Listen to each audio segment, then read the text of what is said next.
Now, Hangin with Hester and Hanny with Jacob Hester and Charles Hannegriff. Hester and Hanny on 104.5 ESPN Baton Rouge and 1130 The Tiger.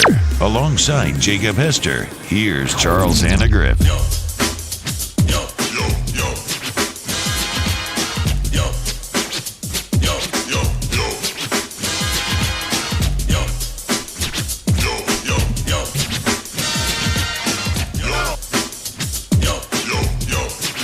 Good afternoon and welcome into Hanging with Hester and Hanny, 104.5 ESPN Baton Rouge. If you're watching along with us on CST or on our YouTube page, 104.5 ESPN or Hanging with Hester and Hanny, you listen along with us up in Shreveport on 1130 The Tiger. Welcome in. I had a lot of words that I was thinking about for how to describe the Saints' 34-24 loss last night in Las Vegas. First game ever at Allegiant Stadium, which looks great from the outside, from the ground up, but from the air, it looks like one of those little robot vacuum cleaners. It does. Giant robot vacuum cleaner. So a game can't put a lot of words that I thought would work. Some of them not FCC compliant. So I settled on disturbing. And that's where I'd like to start today. There was a lot that was disturbing about a team that has obvious Super Bowl or bust aspirations. That's going to hang around their neck the whole year, by the way. Yep. But the fact that it was said is sort of irrelevant. It was going to hang around their neck the whole year anyway. There's just the circumstances around which this season started. At this point, disturbing is the fact that they lead the NFL in penalties and had another double-digit penalty night for 129 yards last night. Crucial moments, too, Hanny. Very much, and we're going to go through them painstakingly. A slow start, for the sixth consecutive year, they're not off to a 2-0 start. Disturbing that with Michael Thomas out, the question was who will pick up the slack offensively, and the answer was nobody. Emmanuel Sanders, for a veteran receiver that blended into San Francisco's offense in about a week and a half last year, looks absolutely lost. Not that he's getting a lot of help. Disturbing that they could not cover Darren Waller, who is an excellent player, but the Saints actually tried many different things on him last night that just didn't work. They tried multiple people on him. They tried bracketing him in coverage. He's a matchup nightmare. The Saints have had problems with excellent tight ends before. You remember the George Kittle game last year, but Kittle's really good. I remember a game with the Tennessee Titans in the Superdome 2 or 3 years ago where Delaney Walker just went off. So that's happened before. Disturbing, the drops, the missed tackles, both of those early in the game at crucial points. A missed tackle that allowed a first down, a drop that would have given them first and goal at the 5. The guy was rocked. I mean, I get it. Traquan Smith. Disturbing that they couldn't get a couple of their best players on the field. Cesar Ruiz was active last night, but they chose not to go in that direction. He was drafted to be a starter, and he's not. Be it injury or missed time in camp or whatever, here we are in the end of September, and he's not a starter. Right. And Marcus Davenport, who they gave up a king's ransom for and has been hurt seemingly since the beginning of the year this year, if not since the moment they drafted him. I can deal with the disappointment that, Sean Payton, who I think is one of the best play callers ever, will sometimes get out of sorts. He will sometimes make rash or hot-headed decisions. Sometimes the balance sheet gets a little out of whack like it did last week, and he'll cop to that most of the time because he's pretty hard on himself. And like I said, I think he's excellent. And he has for years been notorious at making some dubious challenge calls. And last night was one that sort of reeked of desperation when they needed when they needed that timeout. But none of that is as disturbing as Drew Brees not being able to throw the ball down the field. Because everything I just mentioned to you is fixable. They've had bad penalty games before, even bad penalty stretches. That's a matter of focus. That's a matter of technique. That's a matter of coaching. That can be fixed. Michael Thomas will be back. We don't know exactly when. He went up to Green Bay apparently to see the foot specialist. He'll be back at some point. Sanders will figure it out. He's a vet. I don't think he's fallen off the cliff. I just think that, there's something there. The drops, the missed tackles, those are all correctable things. Ruiz and Davenport are supposed to be back at some point. All of those things can be fixed. They're not going to face a tight end like Darren Waller every week. That can be fixed. And Peyton will get his play calling straight. I'm not worried about that. But if Drew Brees can't throw the ball down the field, it's done. And I don't know if they didn't want to because coverage dictated it, or because there was nobody open. I don't have an all 11 view here of this thing, but my view of Brees through 2 weeks is he can't throw the ball more than 10 yards down the field. And stop with this.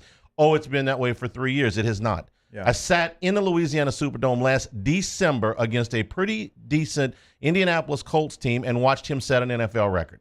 So don't tell me – I'm going to tell you that Drew Brees last year had the same arm that he had the year they won the Super Bowl. But he had plenty enough arm last year for them to win 13 games in the regular season. So stop with that, okay? That one this morning I get that. Well, it's been that for a long time. No, it hasn't. Yeah. If you think that Drew Brees has the arm that he's had the last 2 weeks for the last 2 years, then you haven't been watching. And it looks like he's putting max effort into 10-yard throws. Yeah. That's the troublesome. Almost like something is not right. The interception he threw. Yeah. He was trying to get that ball over the linebacker. I mean, there's no way that Drew Brees, with his accomplishments and knowing him, the football mind that I do, that he didn't see that player. It was a basic coverage. All the linebacker did was sit. In his mind, he was going to throw it over that linebacker and try to complete the pass. Yeah, there was nothing on it. There was nothing. And Andrus Peat, it blew another block. There was pressure on the interior. So, yeah, he did have to throw it a little bit earlier than he wanted to. But, no, that's a throw. He is missing now throws that my old friend Alan Risher used to say on the postgame, you got to be able to make rolling out of bed. And Brees could make him falling out of bed backwards with his eyes closed, and he's missing those throws. There's one to Josh Hill. Yes. Towards the sideline late in the game. That throw he could make literally with a blindfold on. I mean, for 15 years in the NFL, he makes that throw. And if he can't push the ball down the field at all, then that's a problem that can't be overcome. Everything else I just named you. They didn't lose the game last night because of Drew Brees, okay? They only because of Drew Brees. Right, they lost the game because they couldn't get off the field on third down, and the defense was awful. Or fourth down. Yeah, the defense was awful last night. I just named you 8 things why they lost last night's game. Brees is only one of those. But moving forward, the rest of it can be fixed. If Brees' arm is shot, that can't be fixed. He's 41 years old, and Father Time is undefeated. We all know this. That was the most disturbing thing out of last night's game, the unfixable, if it is indeed unable to be fixed. A couple of your veteran players, I mean, we talked about Drew Brees, but another veteran, Malcolm Jenkins, he struggled last night with a younger tight end, with a younger running back coming at him. And I think a lot of him. I think he's a really good player. I think he is someone who can help the Saints not only on the field but off the field as well. But last night they were going after him. He was targeted last night. And so those things, they start to worry you a little bit. And the defense, as far as Josh Jacobs, I mean, if I told you, Hanny, yesterday when we left here, he's going to have 27 carries and only average 3.3 yards a carry, you'd say, I'll take that. I told you yesterday that I thought that was the key stat of the game, how many yards Jacobs ended up rushing for, and it couldn't have mattered less. But they couldn't get him off. They could not get them off the field on third or fourth down conversions. And the long drives. And then the defense, what do they do? Well, they get tired. And then the younger Raiders, the Waller at tight end, Jacobs at running back. I mean, they look like they were in a different gear than the Saints defense late in those drives. So they move forward. This was Brees on his response to, is he actually in decline? Well, my job is to execute the offense, right? And so I think I've always evaluated myself on being a great decision maker. And so at the end of the day, I'm gonna throw the ball to the open guy, move the ball down the field, score points, help us win football games. So that's my job. My job is not to have the most air yards or throw the ball down the field the most or anything like that. My job is to help us win. My job is to help put everybody around me in the best position to succeed. And that's all I'm focused on. I'm not making excuses for Drew because I agree with a lot of what you said. But one thing that was evident last night was the pressure in the middle of the pocket, right? And was there a couple times that Ramczyk, he got a holding call? Yes, there was some pressure from the outside, but it was from the interior. And you drafted a center guard that's on the sideline. That worries me. You gave money to Pete when a lot of people said, really? Yeah. You want to give him that much money? I think he's a good player, but that kind of money. And still, the same thing that caught them in the Vikings game. And you're going to look at the stats, and if you didn't watch the game, you're going to say, "Oh, well, Drew didn't. He didn't take a sack. He's fine." But the pressure, and at this point, when he's got to be on the move and when he's got to throw over people, that's some of the throws that he is not making. That he found a way. He found a way for years, but right now, those are the throws that he's having trouble with. The interior of the offensive line is still a big question mark for me. And it's always been a bigger deal for Breeze. That's why they've always invested heavily in guards, be it a Carl Nix or a Jari Evans. They had a whole bunch of money in him, and now Andrews Pete because Breeze has always been able to climb the pocket better than most quarterbacks. That's as a shorter quarterback, it's been more important for him.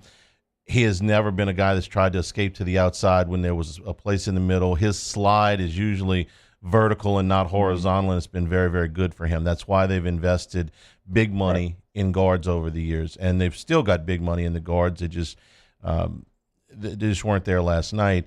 And if you looked at Breeze's stat line, it's a very, very deceiving. If you say, well, he threw for 312 yards, he threw for 8 yards a pass, what do you want from him?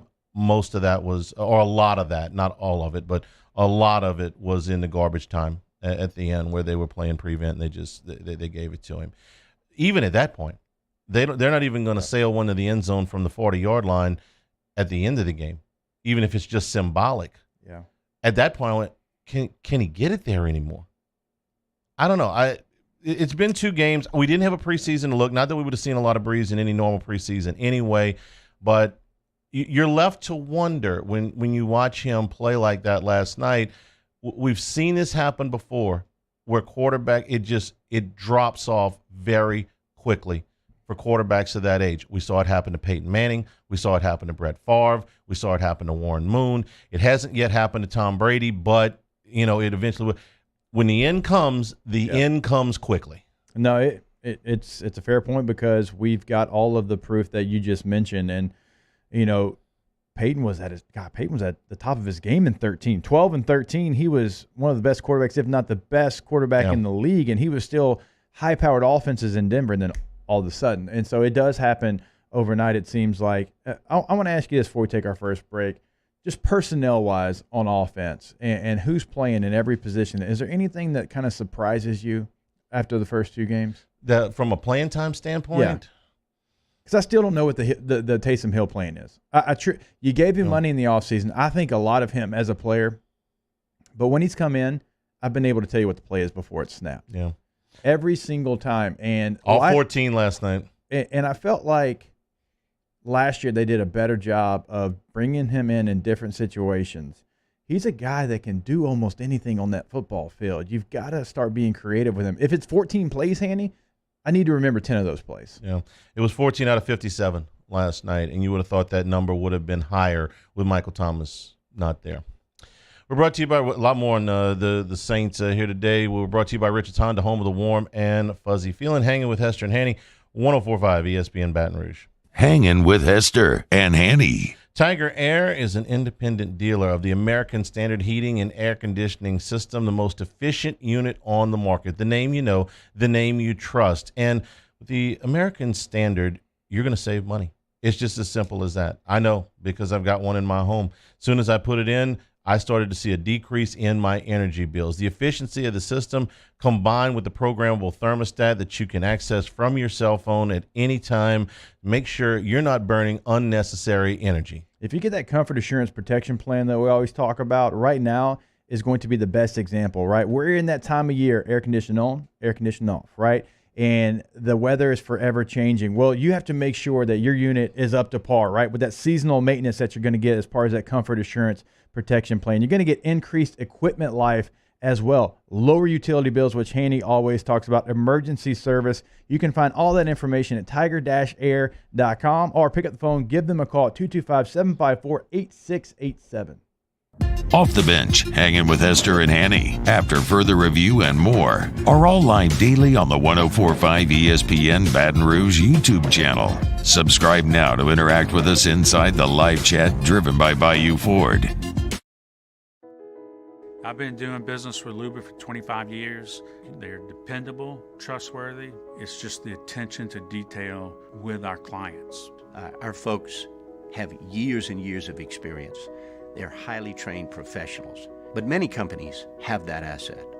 What I'd like to think makes Luba a bit different is that we use those talents in a way that truly is dedicated to serving the needs of the folks who depend on us. To all of our heroes working on the front lines of this COVID-19 pandemic, your bravery and selflessness represent the very best of us, and we want to say thank you.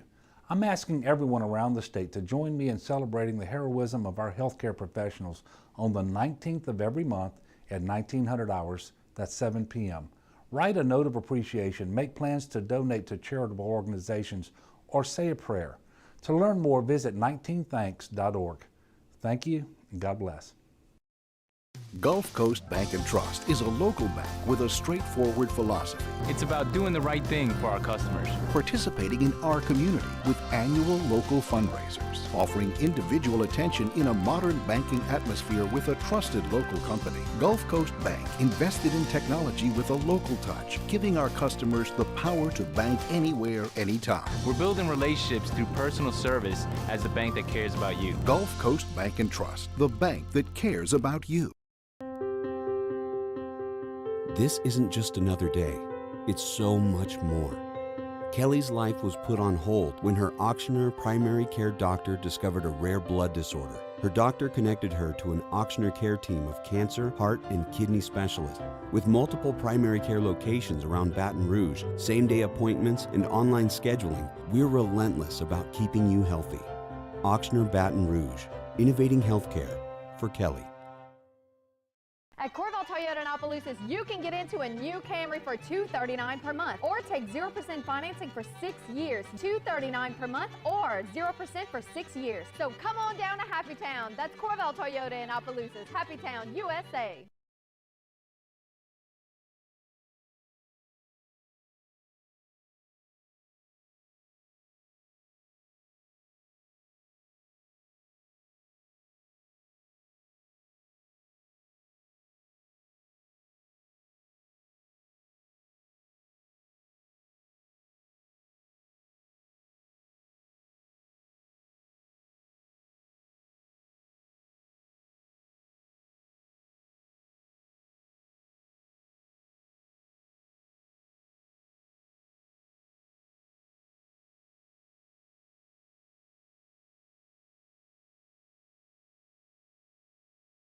Coming up on Tuesdays Off the Bench, it's game week, and Coach O stops by to break it down. Plus, Derek Stingley Sr. in his regular Tuesday slot. My man Nick Underhill breaks down the Saints, and a brand new OTB mailbag. Off the Bench, 104.5 ESPN.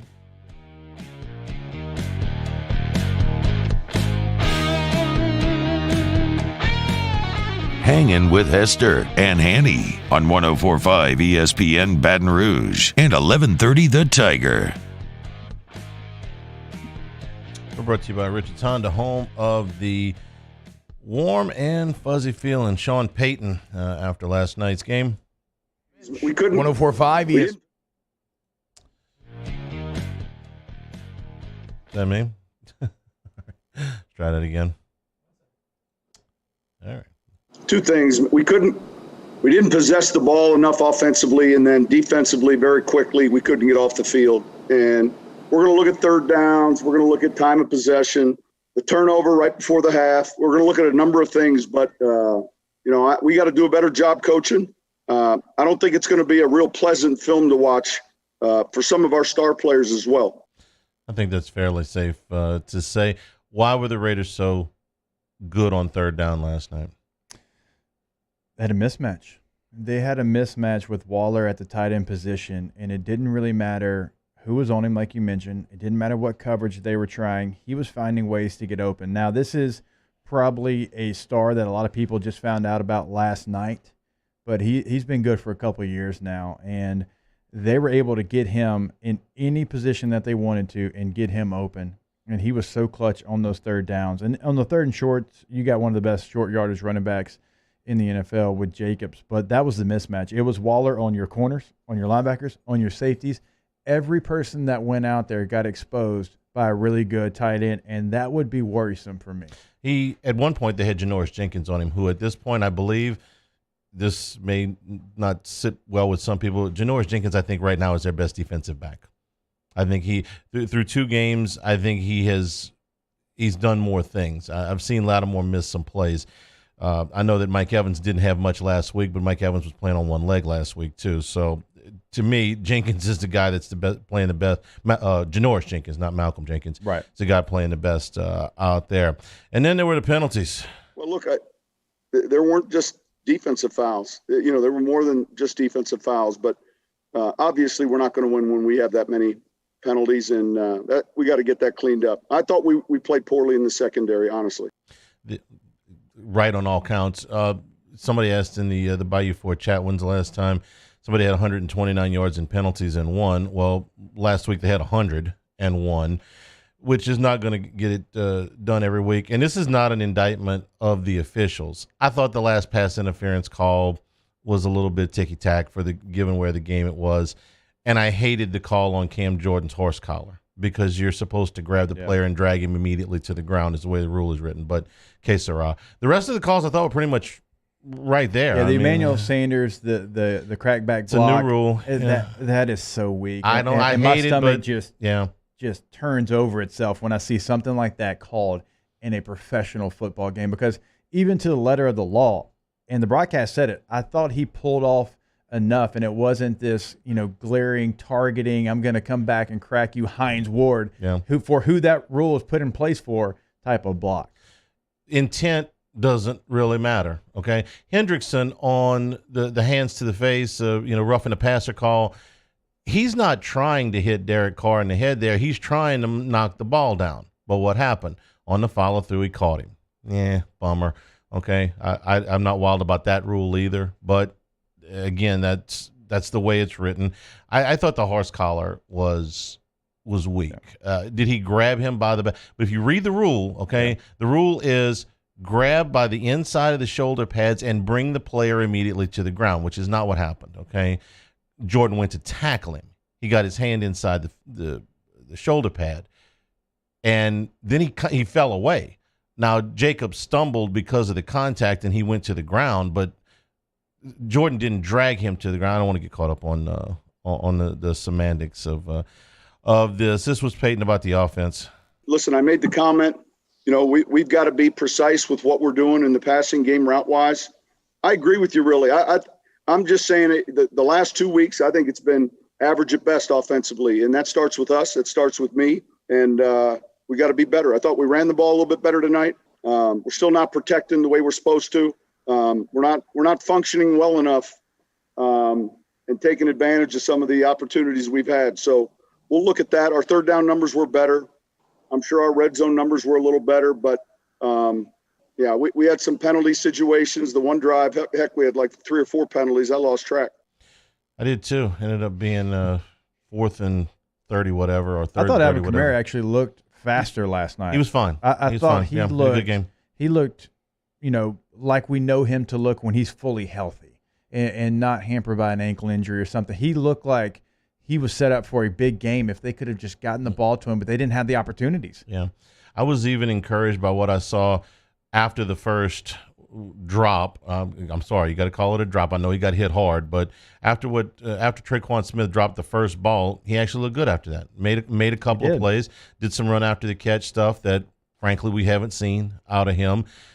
I'm sure that everybody was thinking what I was thinking. I'm sure everybody was thinking what I was thinking. I don't know if was everybody thinking what I was thinking when Traquan Smith, who was essentially playing Michael Thomas's position last night, he got hit at the 5-yard line. It's going to be 1st and goal. Yeah. He gets hit hard. He's got 2 hands on the ball comes out. Here's what's going through my head. Michael Thomas makes that catch. Michael Thomas makes that catch, and maybe they get a touchdown out of the drive, and it's a big deal. After that, I thought Smith played better. I thought he played well. I think he played one of his better games, 5 catches, 86 yards. But Emmanuel Sanders disappearing was something that couldn't happen. So, and on top of that, Jared Cook was not involved in this game. Those two things couldn't happen for the Saints to be successful. Is Emmanuel Sanders not a part of this game plan because the routes he's running are further down the field and there's not the kind of separation that they need for Brees to make those throws? I don't think so. Emmanuel Sanders is going to keep his routes pretty close to the line of scrimmage. I just think he didn't get open. I thought the Raiders did a really nice job, and they were changing guys on him. It wasn't just a safety. It wasn't just a nickel corner. They were kind of rotating, and they never got the look that they wanted with him. Well, understand that when I say that Brees isn't pushing the ball down the field, I don't mean these throws that are 35 yards deep. I don't mean the bomb. I'm talking about when the Saints have been at their best offensively, Brees has delivered passes between 15 and 25 yards down the field that have been right where they needed to be in stride for receivers to be able to make yards after the catch. And yes, he has benefited from receivers that would go up and get 50-50 balls. Thomas does it as well as anybody. Jimmy Graham, in his 2 or 3 prime years in New Orleans, was probably the best tight end in the business at going up and getting those 50-50 balls. Brees is not afraid to make that throw, or wasn't. Now, you wonder if he's just holding up on pulling the trigger on these balls that are in those intermediate, the plays that turn into chunk plays where the ball's in the air maybe 15, 18 yards, but the play goes for 35. Though that's what's been missing. Yeah, but Sanders is a guy, and I understand what you're saying, but Sanders is a guy that's going to catch most of his passes between 9 and 12 yards. That's just who he's been in his career. In fact, when you look at his career totals, 13 yards, that's his average. Okay. And so he is a guy that's going to run routes really in front of the sticks and then try to do something after that. And last night, I just felt like he could not get open. And they couldn't find a way to get him the football. And when you don't have your 2 intermediate guys in Cook and Sanders not be able to get open and your quarterback struggling to push the ball down the field, that's when you become a check down Charlie, which is what Drew became a lot last night, throwing it to Kamara. Like when he got in trouble, when he got pressure, normally we see Drew find a way, step up, and throw the ball down the field. When he got pressure, his head immediately went to Alvin Kamara to try to find him, where are you at? And is that a 1 or 2 game thing, or is that what they are now? That's the real question in my mind today. I'm not 100% sold that it's gone, but it's distressing at this point. Disturbing, I think was the word I used at the beginning. We'll circle back around to the Saints, but we're going to check in with our friend Chris Doring from the SEC Network. First week of SEC play, obviously, is this Saturday. Hanging with Hester and Hanny, 104.5 ESPN Baton Rouge. Hanging with Hester and Hanny. Before you pick up a shovel to do any improvements on your property, pick up the phone and call 811. Whether you put in some new landscaping or another building on your property, a swimming pool or a fence, you got to call 811. Make sure you don't hit the lines on your property that are buried right beneath the surface. Then you'd be surprised where they're buried. Might be up against your home. So call 811 and know for sure. Give the operator 48 hours notice. Give them your address. Somebody will come out and mark all the buried lines on your property. They'll color code them so you know what you're avoiding, and that way you don't become that guy. Remember, it's not only when you're adding plants to your garden, but this is the time of year where things start to change because of the weather. Maybe you've got a plant that was a summertime plant. It starts to die. You got to pull it out of the ground. Well, you have to call before you dig that as well. Anytime you're putting a shovel in the dirt, you have to call 811 before you dig. It is the law. And again, it's free and it's incredibly easy. It's incredibly easy to pick up the phone and make the call, but they make it easy once they come out and mark the lines as well. You can go to Louisiana811.com as well for more information. Our listeners fire up their opinions on the jimsfirearms.net hotline at 499-1045. Keep listening for your next chance to shoot us your thoughts with the jimsfirearms.net hotline on 1045 ESPN Baton Rouge. At All-Star Toyota, you get it all. If you're in the market for an all-new Toyota vehicle, come see our friendly and knowledgeable sales team at All-Star Toyota.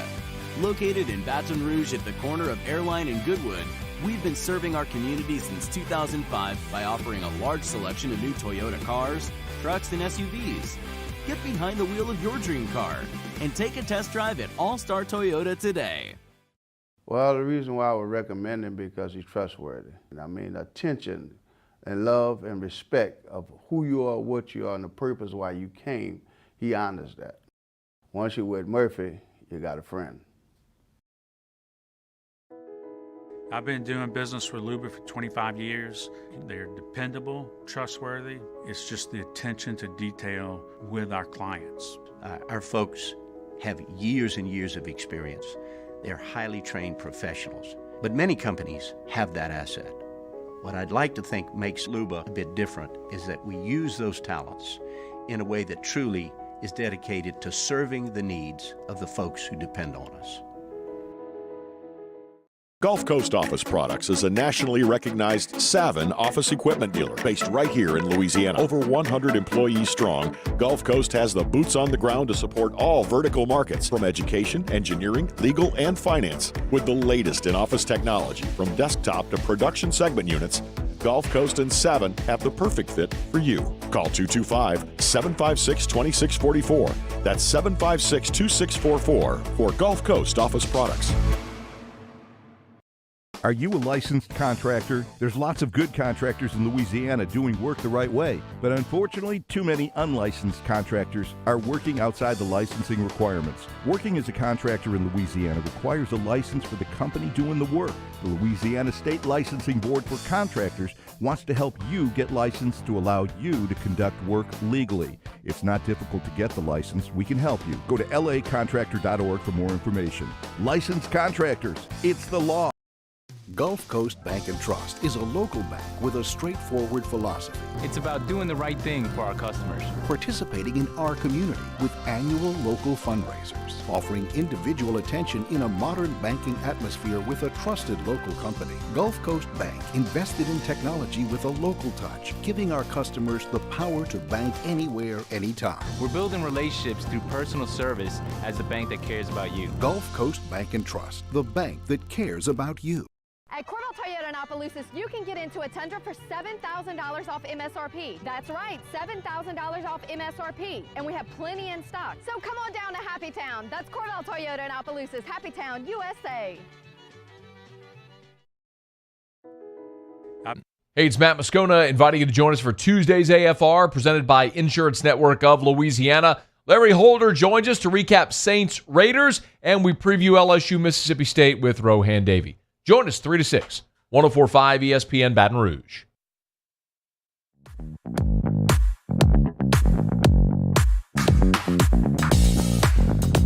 Hangin with Hester and Hanny on 104.5 ESPN Baton Rouge and 1130 The Tiger. Palmer with us in hour number 2 today. Hour number 3, Robert Munson from LSU will be with us. We got a few more things to go over with him about game day, because you're going to the stadium this week, right? Yeah, I'm going to the stadium, and not only is it going to be different for the fans, I mean, it's going to be different for everybody. There's new protocols all over the place. So one last refresher. Yeah. Chris Doring from the SEC Network is with us. Chris, good afternoon. How are you? Hey, good afternoon, guys. Yeah, not only is it going to be different for the people in the stands, us in the studio, man, I had to do a self-inflicted, monitored via Zoom COVID test to myself yesterday, just so I can be able to travel and be in the studio with Dory and PB and Chiz and Roman on Saturday. So it's a new sort of lifestyle for all of us covering games. You had to do what? I had to swab myself. I had to nose assault myself. Now the nose assault wasn't quite as bad as when you go get a rapid test done, where they stick it halfway down your throat into your brain and all. But it was weird. 30 seconds of monitoring each nostril being swabbed and then put into an overnight FedEx that'll be delivered and tested and tell me whether or not I'm good to go for Friday and Saturday. How many times are you going to have to do that? Is that the entire season, Dory? Every single game. Yeah, I mean, that's the Disney protocol for being able to be in the studio and traveling and everything else. And don't forget, I've already had it. I have the antibodies. I think the players, once you test positive and come back from that, I don't believe you could be tested again for 90 days. So even stricter policies for us in the media than the guys out there playing on the field. Wow. That's CD. God bless you, because I didn't know you're going to have to do that every single week. But yeah, let's start this off talking a little SEC football, as we have you on every week, but now we have actual games to talk about. And so I think I know the answer to this one, but which game is Chris Doring looking forward to the most? You know, you and I share a brain, and we've been talking about this for months and months and months now. Our affinity for Kentucky and that matchup against Auburn, I think there's a lot of people nationally that are missing out on just how good Kentucky is and how good of a game they're gonna give Auburn. Now, this is going to be a different dynamic, as you mentioned, without having any fans in the stands there. Jordan Hare, not nearly the home field advantage, but that number has come down. I don't know. Last I saw it, I think it was down from 10.5 to about 7.5. I wouldn't be surprised to see Kentucky under a 6-point underdog by the time the game kicks off on Saturday. Chris, some of the other games that we're watching, Missouri was going to be at a huge disadvantage playing Alabama to start with. They kind of lost out on the schedule lottery part of this thing, but they're going to be without a dozen players as well. This is just, I guess, part of what we're doing in 2020 is this is the pregame storyline for everybody. How many guys do you have out with COVID? Yeah, I mean, I think that's the theme of the season is availability of players and guys are gonna. It's not one of those things that you get over the hump and then things are fine for the rest of the year. It's a constant battle that you're gonna have to monitor throughout the entire season. So Missouri obviously at a disadvantage in terms of talent on the roster, but having guys have to sit out in addition to how good Alabama is a challenge. We did get a chance to talk to Peter Baugh from The Athletic today. He covers Missouri football, and that number supposedly is improving in terms of the guys that will be available, but still very shorthanded as Eli Drinkwitz takes his first step into the SEC as a head coach. CD, we've talked about this all spring and summer long. We knew coming into this year there was going to be a lot of new faces at the quarterback position in the conference, but even as we get into game week, I think there's been more movement in some places than we thought. We thought Ryan Helinski, South Carolina, going to be the starter, coming into year two, going to grow from his true freshman season. He's not going to be the starter. Colin Hill's going to be the starter there. Garantano has been named the starter at Tennessee. Missouri, we don't really know what's going on. And then, one of the contenders, the Georgia Bulldogs, they think that Jamie Newman's going to be the guy, and now Dwayne Mathis is going to be the guy. So Dwayne Mathis takes over for Jamie Newman and all the other storylines. Which one of those do you think is going to be the biggest hurdle for that quarterback to have success? Oh man, they're all such an intriguing story. I mean, we pay such attention to the quarterback battles in any given year in a normal situation, but with the pandemic, with the fact that the spring practices in most cases were non-existent, or if they were only a couple days of practice. Like all of the new quarterbacks trying to acclimate to this league, and you didn't even mention KJ Costello. I mean, I think that's an intriguing storyline there with his experience at Stanford coming to the SEC, trying to get used to a new system that Mike Leach is running. So I think to me the biggest story is the quarterback situation at Georgia. Kirby Smart has been coy about naming a starter. I know that JT Daniels hasn't been cleared yet. I've talked to folks there in Athens that believe if JT Daniels had been cleared, he would have won the job. Others believe that Dwayne Mathis has done enough with his arm strength and athleticism to win the job. But I firmly believe we're going to see those two guys going back and forth throughout the entire year. And as we all know, that's not an ideal situation. I mean, people have Georgia as a realistic national championship contender this year. They're number 4 in the AP poll. But there's so many questions on the offensive side of the ball in addition to what's going to happen at the quarterback spot. I just have a hard time believing they are as firm of a favorite as a lot of people have them established as.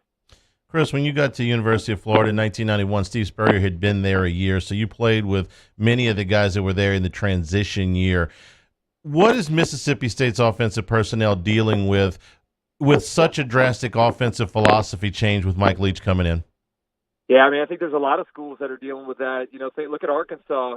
Chad Morris completely changed what they were doing from Brett Bielema, the type of players they were recruiting, the body styles that he wanted their offensive line to have, and now all of a sudden they're going back to a more physical style of run game. Conversely, with Mississippi State, I mean, Kylan Hill's a guy that was one of the top rushers in the SEC last year. Now all of a sudden he's got a chance to be much more of a threat catching the football than what Mike Leach is asking them to do. So I think the biggest thing is buying in, and Hester can speak to this as well.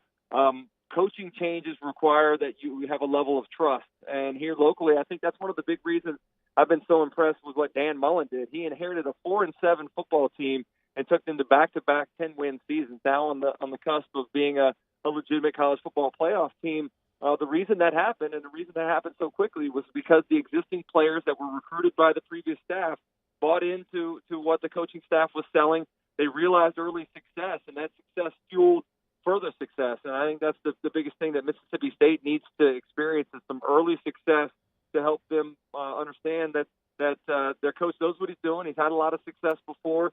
It may take a little bit of a time before they're competitors in the SEC West, but just making them a legitimate competitor in an SEC-only season like we're going to have, I think is important for them to have some early success in the beginning of the season. I do wonder what the identity is going to be. Kylan Hill had more rushes just by himself than Washington State had as a team a year ago. He is as talented as we have in the conference, maybe the country, as you pointed out. Do you think Mike Leach is going to try to play to the strengths, or is he going to say, hey, I've run the air raid as well as anyone that's ever done it. I'm going to continue being me from year one? I think you go back and look historically. I mean, he's one that does it his way, and that isn't necessarily a bad thing. He's had success just about everywhere he's been. But I do think this is the biggest, most physically gifted quarterback that he's had, maybe since Tim Couch when he was the offensive coordinator there for Hal Mumme in Kentucky. So that'll be unique how he uses KJ Costello, a guy that's 6'5", big, strong arm, has played a bunch in the Pac-12. I think it'll be interesting to see how Kylan Hill adjusts. You know, that was one of the things that surprised us when he decided to come back. And then with the coaching change, he's kind of bought in to what the coaches have told him. His role is going to be much different. He's going to be asked to catch a lot more balls out of the backfield. He can still have a big presence with that offense, but it may not look the same as it has the last couple of years. And if you go back and look at Washington State's statistics last year, their leading receiver was a running back. So I believe that Mike Leach will do what he does, and that Kylan Hill and the rest of those players will acclimate accordingly. Chris, we appreciate your time as always. Enjoy the first week in SEC football. We'll break down some results next week. How's that? Yeah, how about that? We've been talking about hypothetical games for so long. It'll be nice to actually talk about some real play games on Saturday. Thanks, Chris. We appreciate it. Thanks, guys. Take a break here. Hanging with Hester and Hanny, 104.5 ESPN Baton Rouge. Hanging with Hester and Hanny. We opened up the playbook and expanded our coverage. Listen daily in high definition on 98.1 HD2. We are 104.5 ESPN Baton Rouge. Gulf Coast Bank and Trust is giving our customers the power to bank anywhere, anytime during this challenging event. And we're right there with you. Our mobile banking app is a smart way to manage your money and time. Gulf Coast Bank and Trust, the bank that cares about you. To all of our heroes working on the front lines of this COVID-19 pandemic, your bravery and selflessness represent the very best of us, and we want to say thank you. I'm asking everyone around the state to join me in celebrating the heroism of our healthcare professionals on the 19th of every month at 1900 hours, that's 7 p.m. Write a note of appreciation, make plans to donate to charitable organizations, or say a prayer. To learn more, visit 19thanks.org. Thank you, and God bless. This isn't just another day. It's so much more. Kelly's life was put on hold when her auctioneer primary care doctor discovered a rare blood disorder. Her doctor connected her to an auctioneer care team of cancer, heart, and kidney specialists. With multiple primary care locations around Baton Rouge, same-day appointments, and online scheduling, we're relentless about keeping you healthy. Auctioneer Baton Rouge, innovating healthcare for Kelly. At Corval Toyota in Opelousas, you can get into a RAV4 for $3,000 off MSRP. That's right, $3,000 off MSRP. And we have plenty in stock. So come on down to Happy Town. That's Corval Toyota in Opelousas, Happy Town, USA. I've been doing business with Luba for 25 years. They're dependable, trustworthy. It's just the attention to detail with our clients. Our folks have years and years of experience.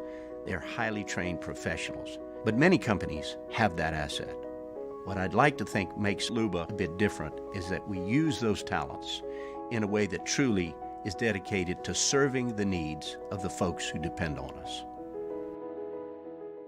Gulf Coast Office Products is a nationally recognized Savin office equipment dealer based right here in Louisiana. Over 100 employees strong, Gulf Coast has the boots on the ground to support all vertical markets, from education, engineering, legal, and finance. With the latest in office technology, from desktop to production segment units, Gulf Coast and Savin have the perfect fit for you.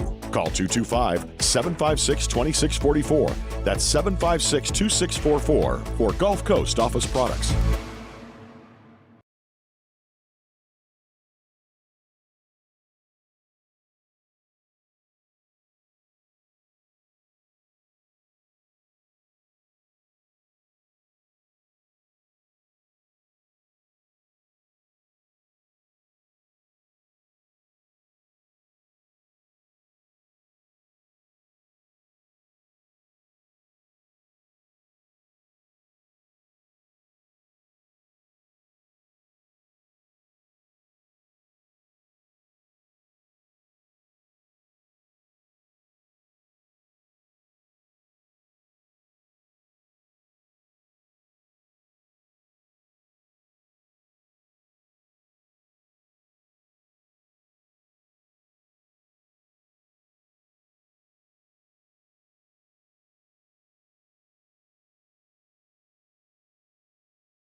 Coming up on Tuesdays Off the Bench, it's game week, and Coach O stops by to break it down. Plus, Derek Stingley Sr. in his regular Tuesday slot. My man Nick Underhill breaks down the Saints, and a brand new OTB mailbag. Off the Bench, 104.5 ESPN.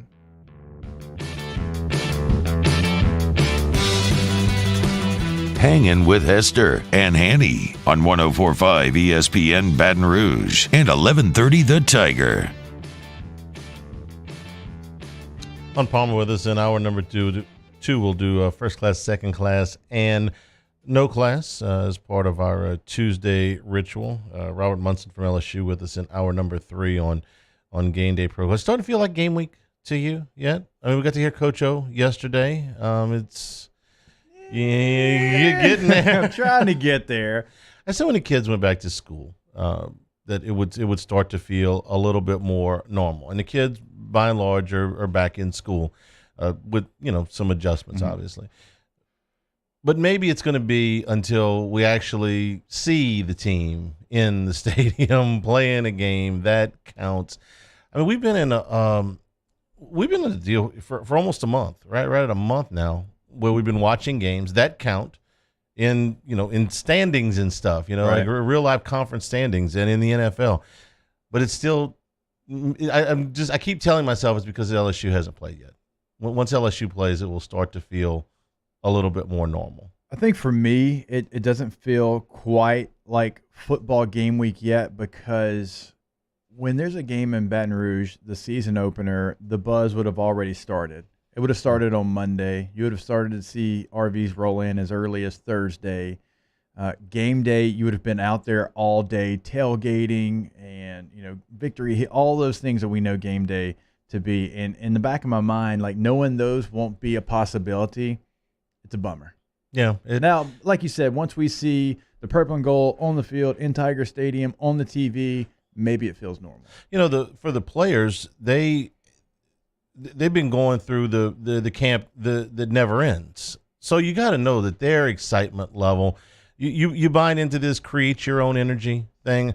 I think the energy is going to be there on Saturday for those kids to take the field. I get why the coaches are saying, hey, we got to create our own energy. But look, if you're a grown man, which is now what everybody that plays for LSU is, and you have someone across from you that says, I'm better than you, I'm going to do your job better than you, that's all the energy that I need. And I was always a guy, and everybody's a little bit different, but I was always a guy, I tried to really just put blinders on. I tried to just focus on the field, block out everything.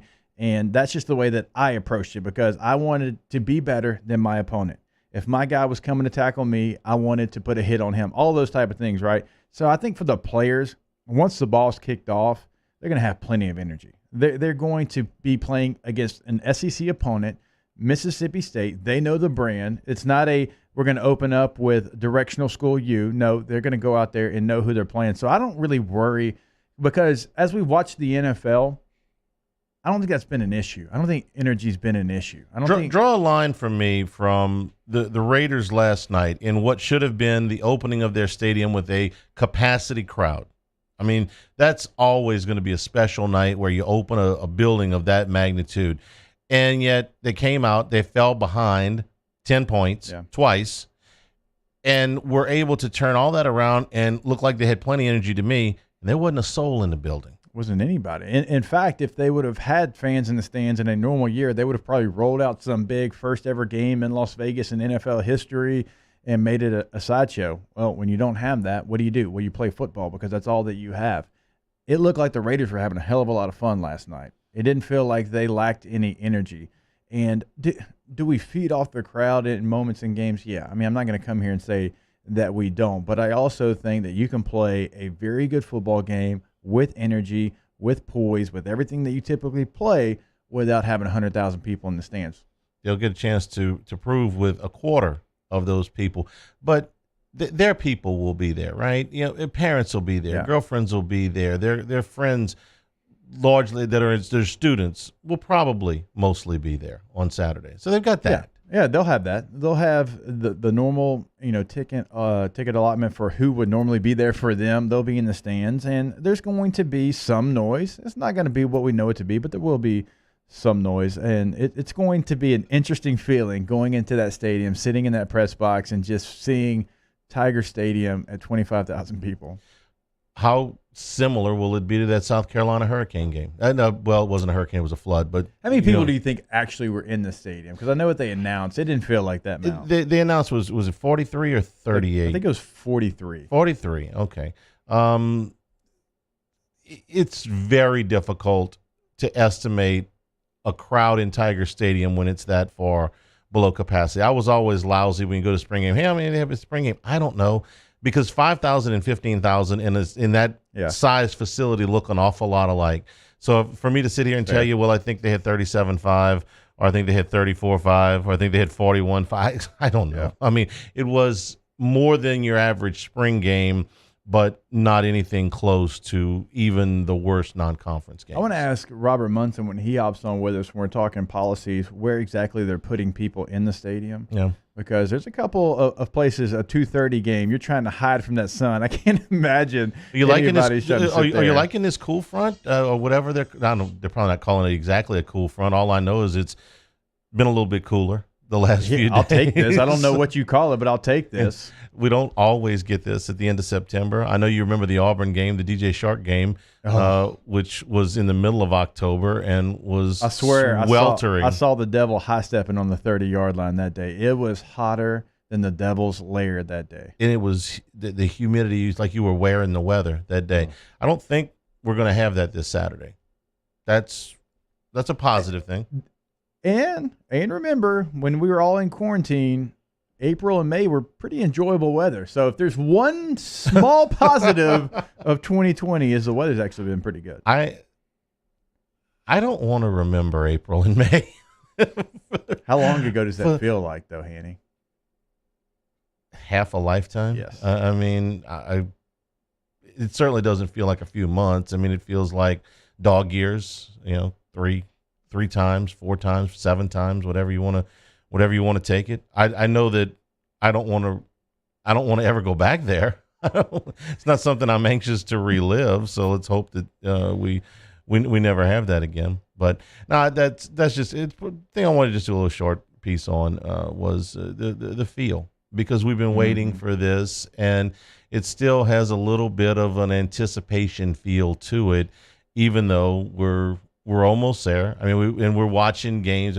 How long do we sit here in the summer? Oh, just give us a game.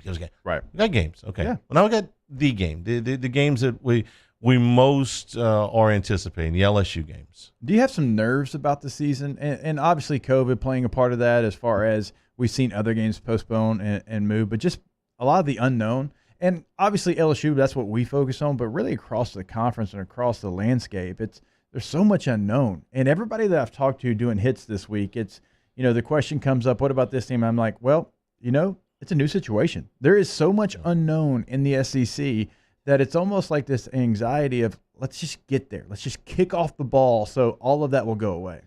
I'm hesitant to answer out loud, because every time I say something, positive, 2020 just jumps up to remind us that it's still here. Well, what I'm thinking is that every day I get a little bit more confident.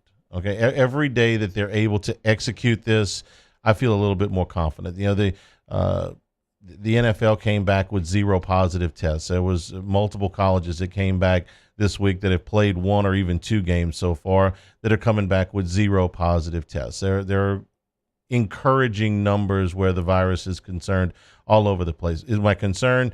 Am I still a little bit concerned? Yes, because at any point, the narrative could change. And it's always been about, can they start? And then the next question is, can they finish? So yes, am I concerned? Yeah, but I feel better. Like I said, every day we go through this and they're able to execute something else, I feel a little bit better about their ability to finish. We'll take a break, Hunt Palmer, when we come back. Hanging with Hester and Hanny, brought to you by Richard's Honda, home of the warm and fuzzy feeling. 104.5 ESPN Baton Rouge.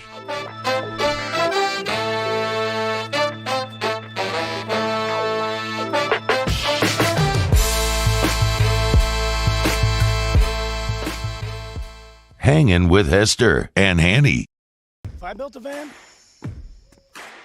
it would do more than haul. It would carry my entire business. I'd make it available in dozens, make not thousands of configurations. It would keep an eye on my fleet. and an eye out for danger. If I build a van, I'd make it available in diesel and gas. And I'd build it right here in South Carolina. Introducing the all-new Sprinter, starting at $33,790. Built in the USA. Mercedes-Benz. Vans. Born to run. I've been doing business with Luba for 25 years. They're dependable, trustworthy. It's just the attention to detail with our clients. Our folks have years and years of experience. They're highly trained professionals. But many companies have that asset. What I'd like to think makes Luba a bit different is that we use those talents in a way that truly is dedicated to serving the needs of the folks who depend on us. Gulf Coast Bank and Trust is a local bank with a straightforward philosophy. It's about doing the right thing for our customers. Participating in our community with annual local fundraisers, offering individual attention in a modern banking atmosphere with a trusted local company. Gulf Coast Bank invested in technology with a local touch, giving our customers the power to bank anywhere, anytime. We're building relationships through personal service as the bank that cares about you. Gulf Coast Bank and Trust, the bank that cares about you. Are you a licensed contractor? There's lots of good contractors in Louisiana doing work the right way, but unfortunately, too many unlicensed contractors are working outside the licensing requirements. Working as a contractor in Louisiana requires a license for the company doing the work.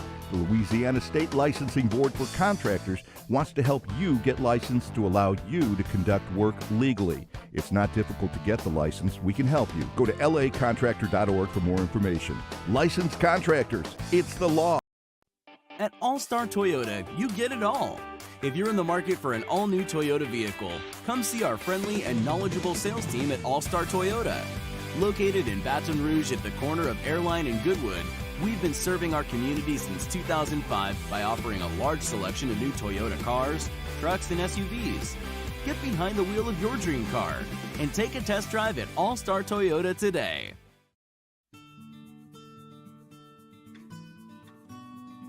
This is a house call. This is a follow-up appointment. This is a diabetes checkup. This isn't just more convenient care, it's more advanced care. This is innovating healthcare at Louisiana's #1 hospital, Ochsner.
Callahan Injury Lawyers.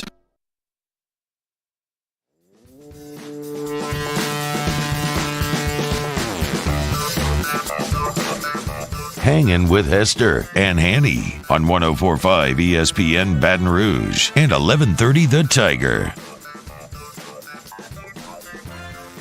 Hour number 2, Hanging with Hester and Hanny, 104.5 ESPN Baton Rouge, 1130 The Tiger in Shreveport, and on CST on YouTube, 104.5 ESPN, or the Hanging with Hester and Hanny page.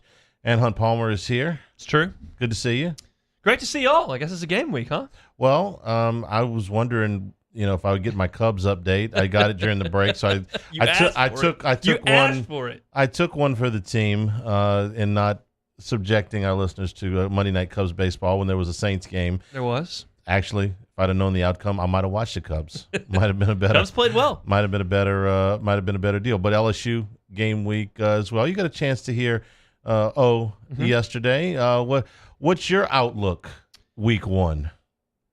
Well, I think this team is going to be good, and I think that they're going to have a pretty easy time on Saturday is kind of what I think. I was able to start diving into notes last night, and I'll do a little bit more every night moving into it and got to get ready for pre and post game. I certainly think that Mississippi State would, and as we, I guess, start talking about football. I mean, it kind of felt a little bit like football to start doing some pregame work, get ready to go on the air on Saturday. But it feels like if LSU had 100,000 in there when this Mississippi State team was trying to figure itself out with only 4 starters returning on either side of the ball and a new system on both sides of the ball, and a quarterback who didn't really know all these guys all that well, hadn't had a camp to deal with them. It just seems like if LSU had its full home field advantage, it would be very difficult for Mississippi State. I still think it's going to be pretty difficult for Mississippi State. All right, so first game with Mike Leach, Jacob. I asked during the question, I'll ask you too, trying to digest his system, which is allegedly simple to learn for the first game, the first time out to do this, from what they were doing under Moorhead to what they're doing under Leach. It's not a very difficult system to learn. There's not a lot of moving parts. You come up with 10, 12 things that you do really well, and you find ways to dress those 10 or 12 things up to make them look different to the defense. So I don't really necessarily think that's going to be a major adjustment, but does he have the Jimmies and Joes to do it? That's my question. You go get Costello from Stanford. We know what that offense looks like. It looks more like the old Les Miles 12 personnel, 21 personnel offense, and you bring him in to run the air raid. Okay, I've got questions about that. Kylan Hill, very dynamic football player. Well, do you utilize what he's best at, which is running the football? I don't know if Mike Leach will commit to that. When you start talking about Arnett coming over from defensive coordinator, probably more struggles learning his defense there than necessarily learning Mike Leach's offense. I'm very, very intrigued by, do they come out and have the wide splits that we know Mike Leach's offense to have in the SEC against SEC talent? So as far as the players learning it, I think they'll be okay on the offensive side of the ball. But what does the personnel look like? Does he have the personnel to do what he wants to do on offense? We made a big deal last year, and for good reason, about Steve Ensminger and his acceptance of bringing in Joe Brady and changing the way that they operated and changing the offense that they ran. Because football coaches don't change their stripes very often. They're stubborn, they're competitive, they've got egos, and they're successful if they get to the point where they're doing anything for Mississippi State or LSU or any of these big money elite college football conference programs. And so it's a big deal when Steve Ensminger said, yeah, I can't do that. We got to get somebody here who can do it. And I say all that to come back to the point where I don't think Mike Leach is going to come in here and shrink his offensive line splits and hand the ball to Kylan Hill 24 times. Like, that's not going to happen. I'd be shocked if he did anything like that. He got this job because he's gone 2 places that have had very little success ever, and he's had some success doing it his way. He's going to come to Starkville and do it his way. All right, you remember the old segment, this is something or this is nothing? Remember that? I want to ask you if this is something or this is nothing, okay? Mike Leach has taken, this is now his 3rd program. There's a lot of similarities in the programs that he's taken over: Texas Tech, Washington State, Mississippi State, big conference, rural school, relatively rural school. Lubbock's pretty big, but what I'm saying is it's not Dallas, it's not Houston, it's not Nashville or whatever. Against New Mexico State in his Texas Tech debut, they won 24-3. Mm-hmm. Against BYU in his Washington State debut, they lost 30-6. So in 2 combined games at both of these schools, one against an outmanned opponent and one which you're relatively equal, I would say, talent-wise, you scored 30 points total. So transitioning into the Mike Leach offense, the last 2 plays he's been, the first game offensively has been pretty much a dud. Something or nothing? I think it's something. And for me, I think LSU in the defensive backfield is going to dominate Mississippi State's receivers. I truly think that they lack a lot of experience and talent at that position at Mississippi State. It's going to be very difficult for them to get open against LSU. My question for LSU is, do you get to the quarterback? And if you do get to the quarterback, who does that come from? Does it come from Ali Gay as a defensive end? I think it comes more from Damone Clark or Jacoby Stevens blitzing, because if you can get to the quarterback, the defensive backs, I think, dominate this game for LSU. I don't think they'll get to the quarterback if Mississippi State's able to run their timing routes. But if you send Stingley up there and Flott up there and Jay Ward up there and those guys and make things difficult for an underwhelming group of receivers in terms of talent that Mississippi State has. I mean, they have not had a 600-yard receiver since 2016. Yeah. Guidry was supposed to be their best guy this year, and he's got some great measurables and some talent. He's not out there. So LSU's DBs are so much more talented and can mess up that timing. And then if Costello takes the ball, looks to his first read, and there's nothing there, comes back to the second one, and there's nothing there, well, now you can get to him. But if he's allowed to do what Mike Leach wants him to do, which is get it out of there and get into space and let guys go, then your pass rush isn't going to get there. All right, here's a trivia question. Who did Mike Leach take over for at Texas Tech? Oh, I got no chance on that. Sonny Dykes' dad. Very good. Spike Dykes. Couldn't think of his name. Spike Dykes. Spike Dykes is a legend. I was calling him Sonny Dykes' dad. He passed 3 years ago, but he was a 4-time Coach of the Year in the Southwest Conference and the Big 12 combined. Now, who did Mike Leach take over for at Washington State? Hunch, you got a little bit better of a chance Tyrone at this. Whittingham? No, he was in Washington. He's in Washington. Hey, I threw a Pac-12 name out there. This is definitely a Pac-12 name, although he did his biggest winning somewhere else. Ryan Leaf. Drew Bledsoe's the next answer. That's all you know. Dennis Erickson. Okay. Wow, really? Dennis Erickson, was circling back around to his Pac-12 roots with that one. So he's all Oregon State. Yeah. See, you still do trivia? You still host no, the trivia? No, we're still that's right, not in phase 4 or whatever. We got to get to trivia phase. Tuck this one away for what do Spike Dykes, Dennis Erickson, and Joe Moorhead all have in common? They were all succeeded by Mike Leach at a major school. Got it. I'll let John Bell know we got to get to trivia phase. Okay. Surprises depth chart wise, not a whole lot that we didn't expect, but what'd you think? No. Again, we've touched on this, but I'm excited for Keishon Butte to get some touches, and I'm glad to see that he's kind of made an impression in his first fall. On the other side of the ball, my biggest question, and it's been now talked about a lot. I was taking a lot of questions on it from the guys on the morning show and in Zoom conferences. I'm just curious to see how the defensive end play is. I'm not really concerned about the linebackers. On the inside, I like them. I'm not concerned about the interior defensive line, and I like the DBs. What happens on the edges? And, we know who's going to get the first crack at it now. We'll just see how they do. Can they throw a bunch of numbers at them? I mean, they've got guys out there. They've got Anthony. They've got Gay. They've got Moore. They've got Webb.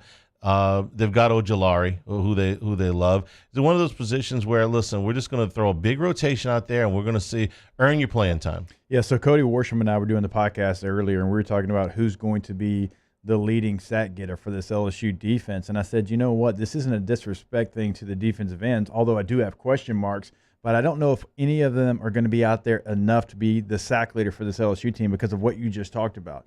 I think that if something's not working in that particular game, in that particular series, they're going to say next, and they're going to get somebody in there that gives them a better look against that opposing tackle. And so I can see this team having, maybe Damone Clark, maybe Jacoby Stevens, maybe it's one of those players beating the leading sack getter, just because I do think you're going to mix it up. It took Chason a while to get going last year. I mean, the game against Texas, and he got hurt, and then he was out a little bit. I thought he had his best moments in the last 5 games of the season. Maybe it turns out that way again for one of those guys. I can't name one over the others. I mean, they've talked up Ojolari quite a bit, but they got 2 guys starting in front of him.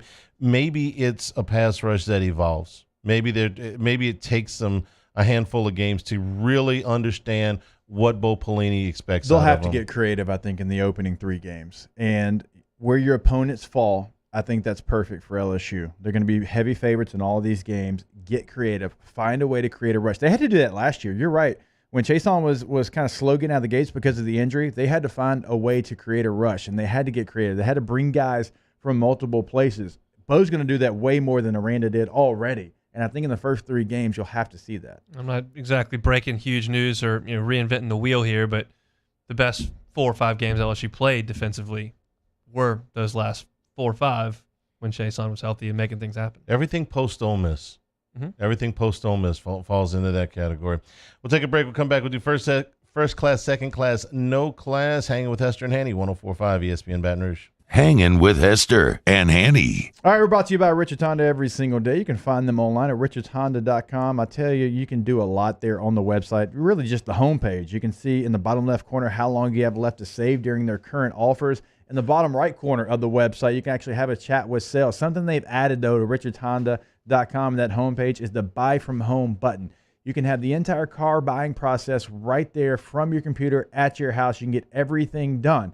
But don't forget, you can also go into the dealership. They're cleaning it twice a day and overnight to make it as safe as possible to you, the customer. So you can go see them at 13413 Millerville Greens Boulevard in Baton Rouge to see these 700 new and pre-owned vehicles. And I tell you, every day, car, truck, midsize, full-size SUV, hybrid, van, they've got you covered over at Richards Honda. Again, richardshonda.com, I-12 and Millerville for the dealership location. As always, home of the warm and fuzzy feeling. Tune in Thursday night as Gardner Minshew and the Jacksonville Jaguars host Ryan Fitzpatrick and the Miami Dolphins. The NFL lives on 104.5 ESPN Baton Rouge.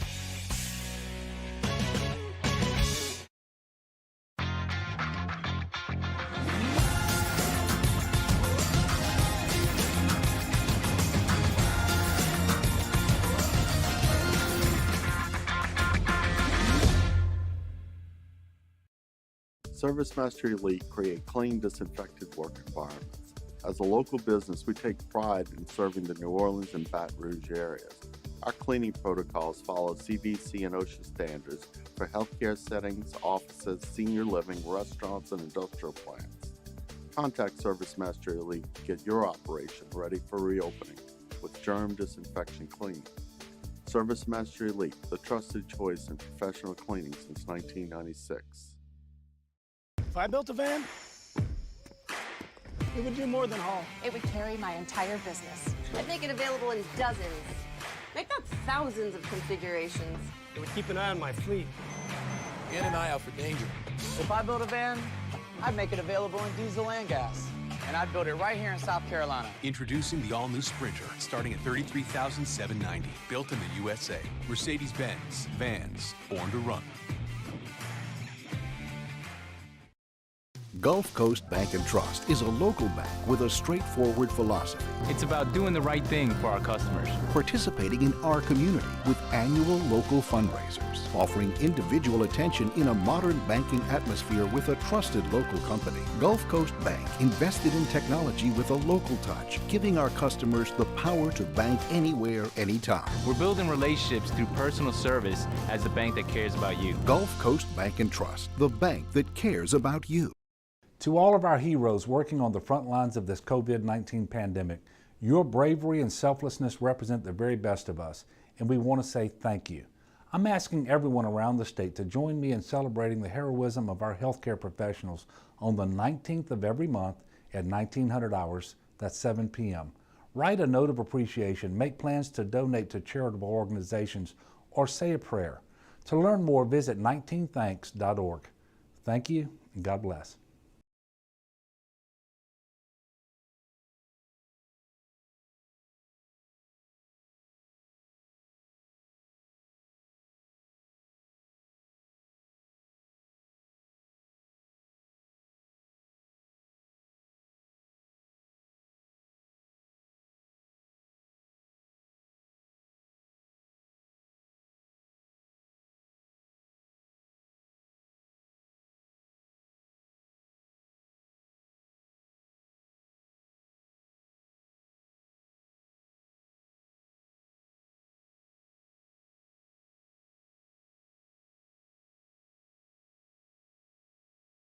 Hey, it's Matt Moscona inviting you to join us for Tuesday's AFR presented by Insurance Network of Louisiana. Larry Holder joins us to recap Saints Raiders, and we preview LSU Mississippi State with Rohan Davey. Join us 3 to 6, 104.5 ESPN Baton Rouge.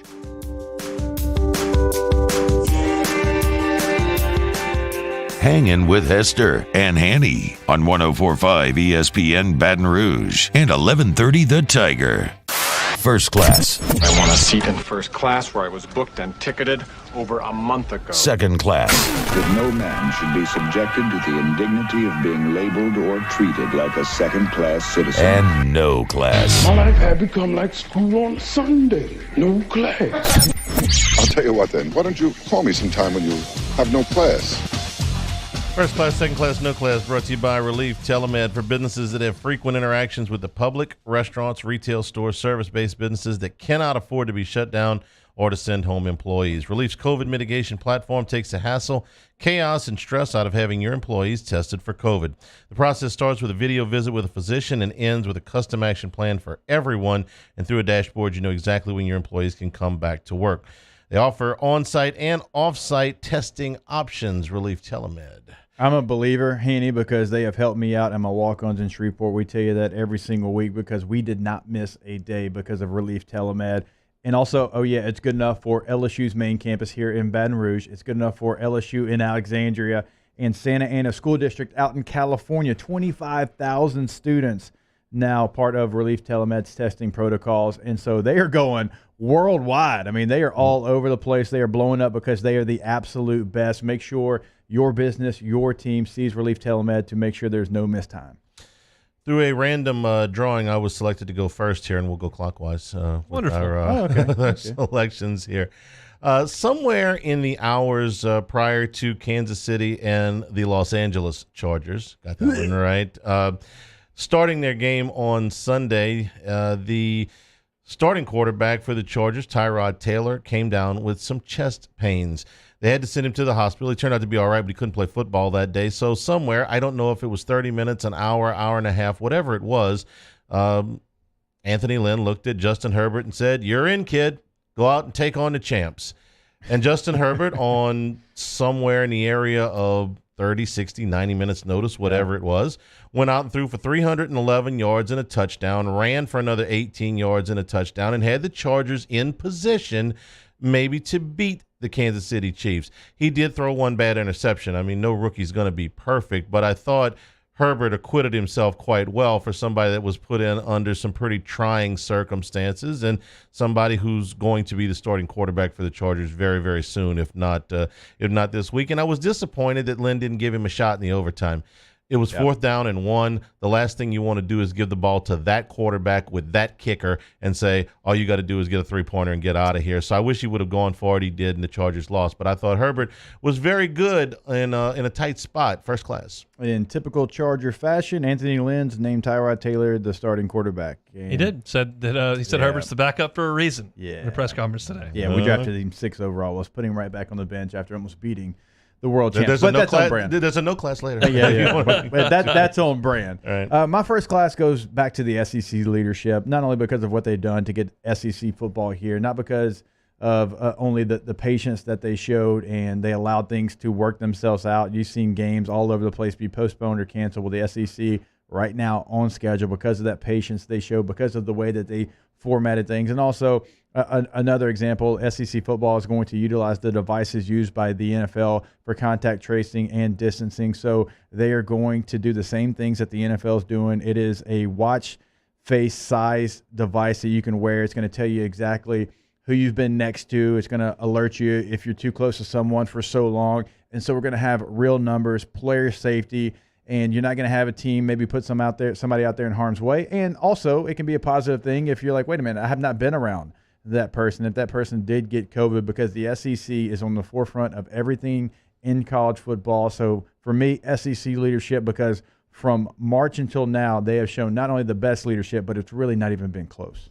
I've tried to stick with themes. I'm going to do that again this week. We're going to stick in the SEC with football programs as we enter this unique season here. And I think when you're as invested as I am in LSU football, as everybody at this table generally is, sometimes it's hard to be objective, and sometimes you may swing too far to the other side and try not to give credit to the team that you love so much. And that's maybe been my case when talking about LSU since last football season. When talking about the first class in the SEC. And I'm going to do 2 schools per class here. And Alabama has earned the right to be in first class, and they will be for me here. But the second team to put in first class for me in the SEC is LSU. And I think a lot of people around the country would probably throw Georgia's name in there, maybe before LSU, and say, LSU's kind of a one-hit wonder there. All those people are gone. They're flash in the pan. The reality of the fact is, what's Georgia's biggest win in the last 3 years? I mean, they went and won a shootout in the Rose Bowl. That's a great win. And they got to overtime in the national championship, but didn't quite get there. They got thumped by LSU 2 years ago. That happened again last year. They lost to South Carolina last year. They went to the Sugar Bowl and laid down against Texas. For me right now, LSU's got to sustain it, and we got a whole new season to play here. But for me, Alabama and LSU are first class in the SEC. Deion Sanders is the fastest football player I've ever seen play, and he's the best cover corner I've ever seen play. I've only seen films of some of the greats like Night Train Lane and stuff like that, but I've never seen anybody faster in football equipment on grass than Deion Sanders, and I've never seen anybody that was a better cover guy. Some of the cliches that get turned around like cover corner and take away one half of the field originated with Deion Sanders. He was as good a player as has ever been. Now he's a head coach at Jackson State. Now Deion Sanders is famous. Deion Sanders, I assume, is still rich, and Deion Sanders does not have to take this job. But Deion Sanders is taking on a challenge here, and for Jackson State, this is good with a chance to be great. You have attracted one of the biggest names in the history of football, who is in his, you'll excuse my expression, prime. Hey, I see what you did there. And will open doors for Jackson State that would never be open if they had hired just your regular run-of-the-mill head coach. Now, how's this going to work? I don't know. The upside on it is that Deion will shine a light on Jackson State, and really the entire SWAC. Yes, and the entire SWAC, and will bring in players that would ordinarily never have paid attention to Jackson State. He will draw attention to the university from people that don't know the school colors, the school mascot, or what conference they play in. The thing he's got to guard against is he is a celebrity coach. Coaching involves a lot of the drudge work, especially at a school that doesn't have the biggest budget, a lot of the details, a lot of the things that, frankly, Deion Sanders wouldn't have to do if he wouldn't have taken this job. So sometimes the celebrity coaches work out, and sometimes they don't. This one's got enormous upside. I'm fascinated by this because Deion Sanders has been very, very active in youth football. Had his own school there for a while. That didn't work out, but the point is he's remained very active in the grassroots parts of the game, meaning that if he puts his mind to it, he can go recruit, and he can recruit at a high level. But if he kicks back and says, well, they'll just come here because I'm Deion, I don't know how well it's going to work. It's a fascinating hire to me, and it's got, like I said, enormous upside.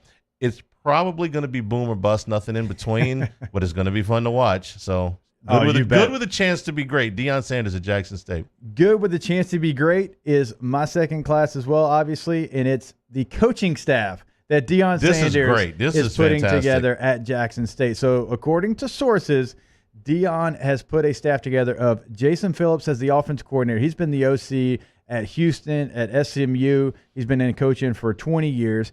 Terrell Owens as the receivers coach is the news coming out of Jackson. Warren Sapp as a defensive line coach, the word coming out of Jackson. Dennis Thurman as a defensive coordinator. He's been a defense coordinator for the Jets and the Bills in the NFL ranks and player as well. He played for Tom Landry. He played on Landry's Cowboys Super Bowl teams. Mario Edwards Sr. as the defensive backs coach. He's been he was a player in the NFL. He's been with Florida State as a director of player development, so he's been in coaching for a while since his playing days.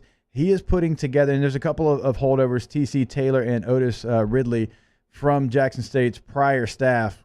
But what a staff. And look, we don't know if Terrell Owens can go out there and coach. We've seen great players not be able to do it, but you made a great point while we were talking about it in the break. He opens a door. Warren Sapp opens the door. Warren Sapp in South Florida opens the door. Terrell Owens across the country opens a door. It might not work out, but I'll be damned if it's not going to be a lot of fun doing it. Yep. Certainly worth the risk if I'm Jackson State to see if this can work. Great stuff there. My second class, good with a chance to be great. Obviously, based on my last segment, I'm going to put Georgia right in there. They're plenty good, and they have every chance to be great. The way they've recruited, I think their coaching staff is good. They're going to try to open up the offense. They've got a chance. The other team I'm going to put in there is Florida. I'm buying what Dan Mullen is doing in Gainesville right now, and that's my 2. And the one that I'm leaving out that I probably would have put in 2 months ago is Texas A&M. And you'll roll your eyes, but I think that they had a chance with that schedule. You had Florida to that schedule. You had Tennessee to that schedule. You already got Alabama and LSU. I don't think that Texas A&M has a chance to be great this year, thankfully. I do think that Georgia and Florida do. Ash, you ever throw a pass in the NFL? No, they didn't let me do that. You ever throw a pass in college? No, Leslie didn't let me do that either. You ever throw a pass at Evangel? I think one. One. Yeah. Okay. So when position players, running backs, wide receivers get to throw a pass, it's a big deal, right? I mean, you're excited. You know, this is not your usual gig. This is a trick play, and this is your opportunity to make a big play. Russell Gage never threw a pass when he was at LSU, and up until Sunday, he had never thrown one with the Atlanta Falcons either. I don't know if he threw one at Catholic High. Can y'all call Matt and see if he did? He was at Redemptorist. I'm sorry, Redemptorist. Don't give him Catholic High. Don't give Moscona something to yell about. Shay covered that recruitment and said, I went to a Redemptorist game. He's the only one who ever touched the ball. Like, he was doing everything. So maybe he threw some passes at Redemptorist. I don't know. But I know he never threw one for LSU, and I know he never threw one for the Falcons until Sunday when he took a handoff and threw the most beautiful rainbow about 45 yards to one of the 2 or 3 best receivers in the game, Julio Jones, right in the front of the end zone. This was Russell Gage's dream, okay? If I'm ever going to throw a pass in the NFL, I'm going to let it go just like this. I'm going to catch the defense just like this. Who do you want to throw it to? I want to throw it to Julio Jones. And Julio Jones dropped the ball. Russell Gage will be telling this story for the rest of his life. Like, hey, man, look, I caught this many balls in the NFL. We won this many games. We did all this. I did this at LSU. And, I got to throw a pass because he may never get to throw another one, okay? Wide receivers don't get to throw that many passes. And it was beautiful. I mean, Matt Ryan couldn't have thrown it any better himself, couldn't have picked a better receiver, had him in his hands, and Julio Jones dropped the ball. You always want to do, Hanny, what you can't do, right? And you want to tell those stories. I'll tell you a quick one for me. One of my ones that I always think about. We were it was punt return. We were playing against Ole Miss. We knew they were going to run this fake. Like as soon as they lined up, oh, it's a fake. I know exactly where it's going to be, and so I go right to where I know the punter is going to throw it. I could have had a pick six, but I played it safe and I made the tackle on the guy who caught the ball, who short the first down. I think about that all the time. Like, I should have just stepped in front of the ball, pick six. As a running back, getting a pick six in Tiger Stadium. Russell Gage is going to remember this one, just like you remember that one, for sure. At least it worked out, though. Julio Jones, no class, man. Well, we got a little theme here between Hanny and I guess, because the Falcons hands team is my no class. We talked about it in length yesterday. What are you doing? You look like you're standing around the campfire roasting marshmallows, watching this ball continue to roll. Hey, you don't have to let it go 10 yards. There's no rule for you to touch it before it goes 10 yards. Be aggressive. The Cowboys were sitting there waiting because they do have to wait until it goes 10 yards. Falcons players, you don't have to do it. By the way, Julio was one of the guys staring at the ball. Hurst, the tight end, staring at the ball. Guys, just pick the ball up. You win the game. You don't embarrass yourself by yet again blowing another lead. No class. Atlanta Falcons hands team. I'm changing it from no class to no wins for this tier of first, second, no class. Hester knows that I'm a big fan of calling for winless seasons. I'm going to call for 2 of them here. Vanderbilt, Arkansas. Don't even show up. You're not going to win a game this year. No class. Shea Dixon, I should have called him before I decided to throw the high school party on the. Thankfully, Shay's listening and has my number. So, Shea Dixon tells me that Russell Gage and completed 69 of 141 passes for 740 yards and 3 touchdowns his senior season. Oh, Shea Deasy. He also rushed for 1,000 yards and 14 touchdowns. I'm going to say that Shay's in front of his computer listening, because if he can do that out of his head, he's just freak. Yeah, well, all right. Shea D, baby. Go 247. He's kind of the GOAT, man. He can do it off the top of his head. If he can do Russell Gage passing statistics out of his head from 7 years ago, God bless. But I wouldn't be at all surprised. Anyway, he'd never thrown one at LSU, never thrown one in the pros. He threw a rainbow. It was beautiful.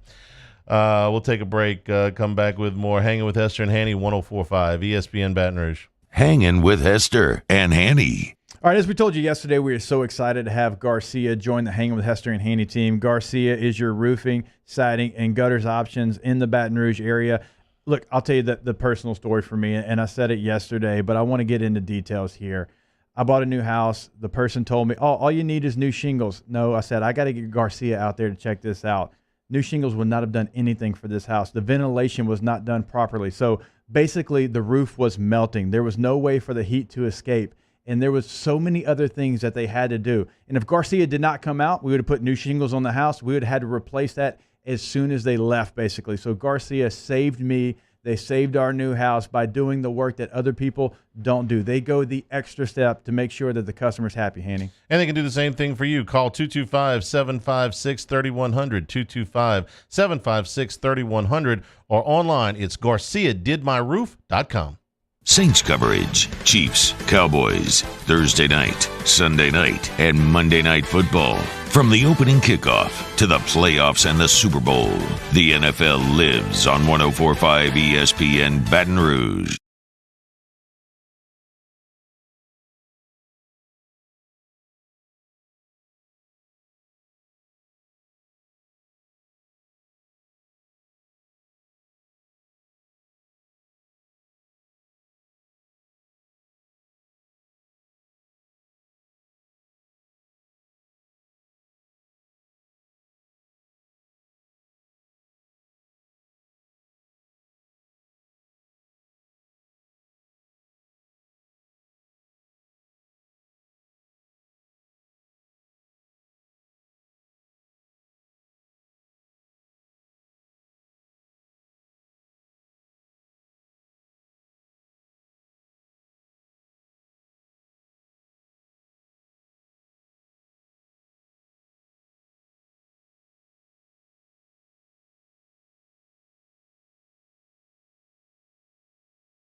Coming up on Tuesdays Off the Bench, it's game week, and Coach O stops by to break it down. Plus, Derek Stingley Sr. in his regular Tuesday slot. My man Nick Underhill breaks down the Saints, and a brand new OTB mailbag. Off the Bench, 104.5 ESPN.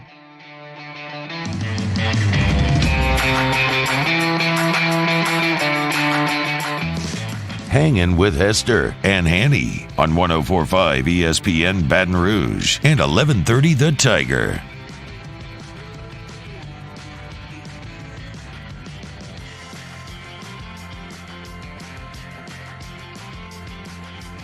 Brought to you by Richard's Honda, home of the warm and fuzzy feeling.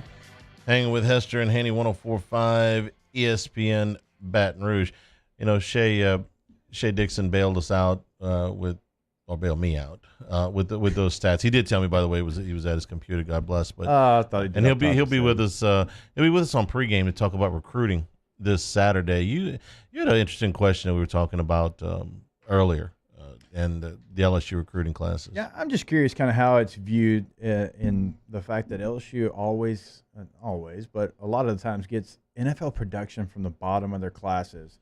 Now, they've got some misses at the top, but I think that's more a lot of teams have some misses at the top. I think if you're LSU, you can recruit to the development once you get on campus. I mean, Deion Jones, Duke Riley, Russell Gage, DJ Shark, Jefferson. I was the last guy in my signing class. Cushenberry, Foster Moreau. I mean, Justin Jefferson. Think about the production of guys that you're getting at the very bottom of your signing class. It's almost, in all those cases, the last guy in the signing class. And not only are they like NFL players, they're guys in the NFL. I mean, they're guys that are starters, Pro Bowlers, all pro type guys.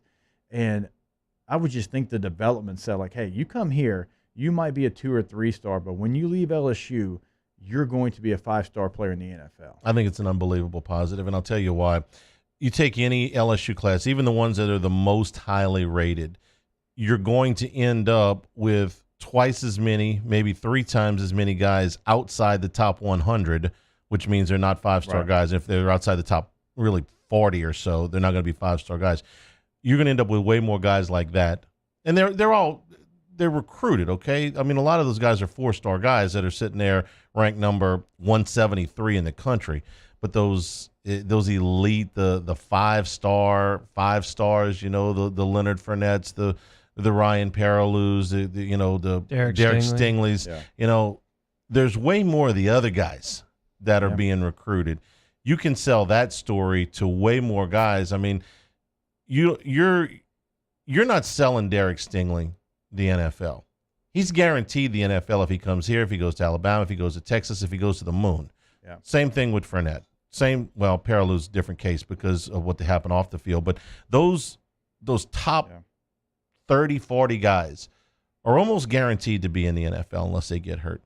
The rest of them aren't. Right. They've got to work their way through. Justin Jefferson was not guaranteed to be picked at all, much less in the first round. In the country. Yeah. I mean, he was the 310th receiver coming out his year. He was the bottom of the class. Torrey Carter was next to last in that class. He's still playing at a high level for LSU. The next class in 18, Damian Lewis was the lowest rated guy coming out. He's starting right now for the Seattle Seahawks. I mean, as a 3rd-round draft choice, when you look just really across all these classes. Well, I think it's less about selling those guys to come to LSU unless they don't think they can play at LSU and they just want to be sure they play. But the fact of the matter is that the bigger story here is that the LSU staff in camps with the people that they trust around the high school circuits evaluate this state. Every guy y'all just mentioned is from Louisiana. So, and you have your pick of those guys. Generally speaking, anyone you offer from this state is going to come. Now, sometimes they're elite players, and you're talking about the non-5 stars. Correct. Okay. Anybody that's not the top of every class is just about guaranteed to show up at Baton Rouge. Every once in a while, Amik Robertson goes to Tech. That's a guy they wanted. He was a little bit lower and he went to Tech and was a star. But every once in a while, that'll happen. But generally, you've got to make sure that you offer the correct Duke Riley, the correct Deion Jones, the correct Foster Moreau. I mean, you got to find that guy. Cushenberry, same deal. And that's a testament to the staff and the work they put in evaluating. When you evaluate a player like that, Jake, is the staff looking at, okay, there's a reason he's not a 5-star. Maybe there's one thing he doesn't do well. Maybe he's a little undersized. Maybe he's not quite as fast as you want him. Maybe he didn't have quite the production in high school. Maybe he got hurt, whatever it was. But there's 1 or 2 things that we've identified that they do really well, okay? You know, for Jefferson, it might have been, hey, maybe he's not the fastest receiver, but man, he runs a great route. Or whatever attribute it is that they pick, there's 1 or 2 things that say, man, that guy really does that. And I know you're big on this, Marucci gets a feel, and he's got that system, and they evaluate character. And they say, listen, maybe this guy isn't the most polished prospect right now, but give him 2 years. Foster Moreau wasn't ready to start as a freshman, but by the time he finished his career, was an NFL player. But he played as a freshman, being one of the last recruits, signing day Right, offer. he got on the field. But you're right. He continued to grow in the development of Jefferson that player. didn't catch a ball his first year. The last year he was here, he put himself in the NFL first round. They break it down, and Jack Marucci and everybody over at LSU has the sabermetrics, almost like the baseball mindset. Jack actually has it so broken down over there that he can tell you which area codes in the state of Louisiana produce the guys that meet, all the athletic standards, all of the off the field standards, and all these different type of things. Like, he has that broken down.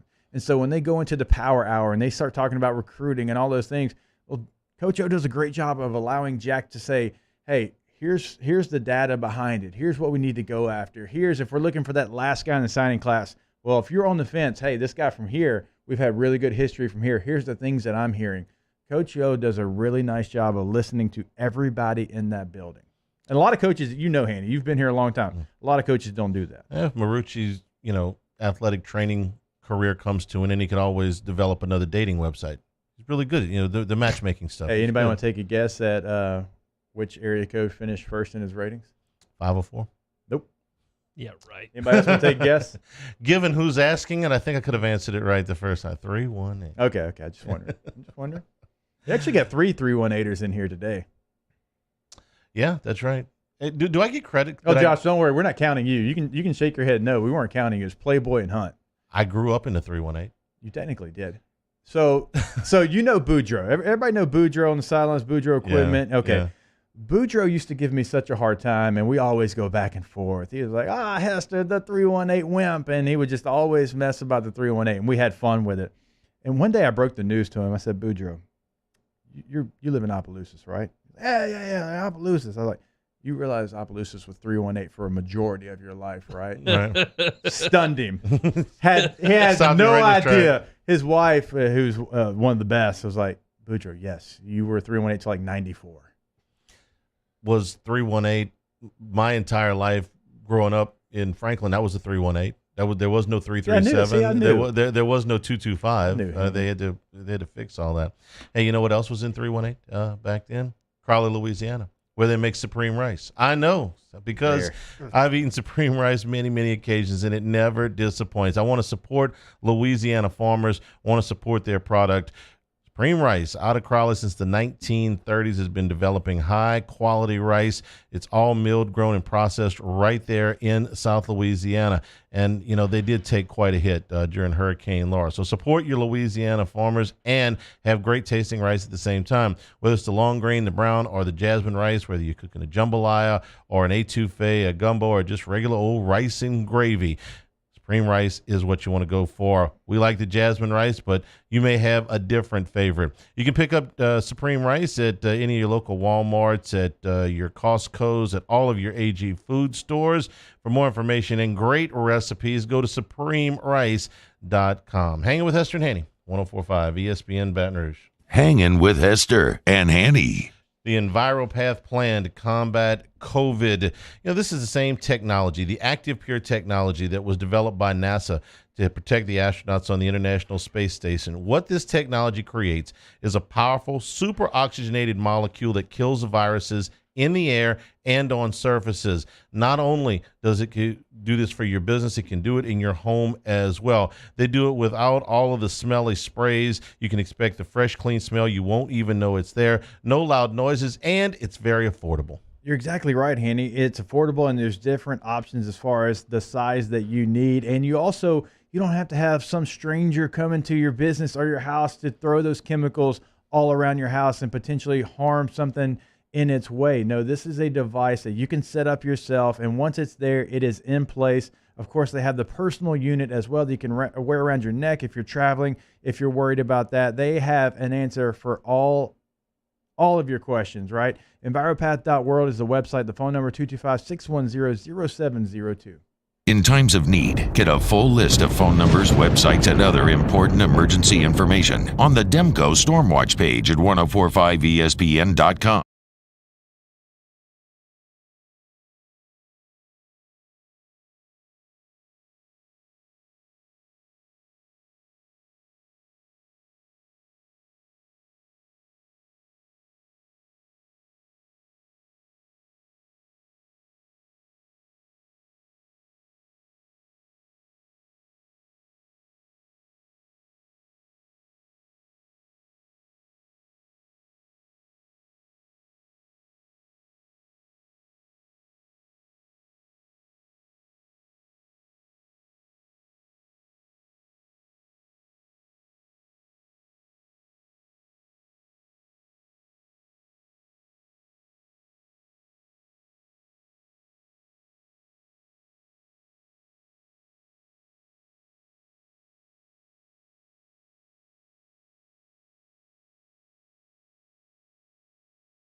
Hey, it's Matt Moscona inviting you to join us for Tuesday's AFR, presented by Insurance Network of Louisiana. Larry Holder joins us to recap Saints Raiders, and we preview LSU Mississippi State with Rohan Davey.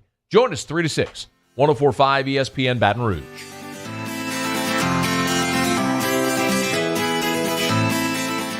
Hangin' with Hester and Hanny on 104.5 ESPN Baton Rouge and 1130 The Tiger. Hanging with Hester and Hanny and Hunt. Hunt, what did you not bring us for lunch today? Hungry Howie's didn't bring you any. That's all right. Maybe one day. Just Who not says today. it's okay?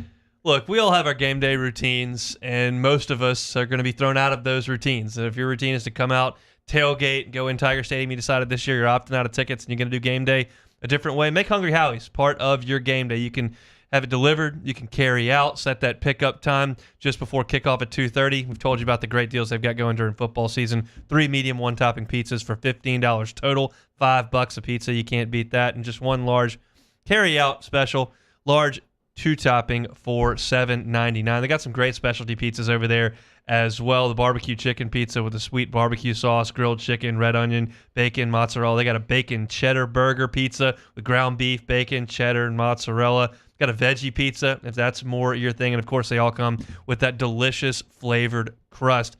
Try the garlic Cajun, the new one over there at Hungry Howie's. It's Nicholson, just south of LSU's campus. You can get it at hungryhowies.com. And as always, we tell you, download that Hungry Howie's app. Deion Sanders crushing you second class, man.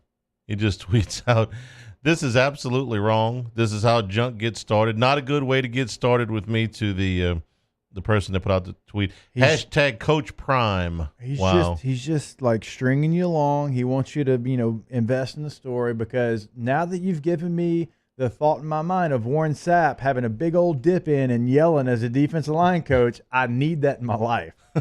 Well, Joe Cook is the guy that put this out. He is the sports director for WAPT, which is out of Jackson.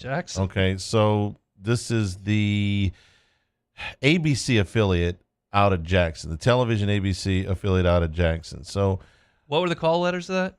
WAPT. Okay. Yeah. Because I've got a buddy who's sports director at WLBT up in Jackson, which is Trey Mongeru, who's got now Mike Leach, Lane Kiffin, and Deion Sanders to cover.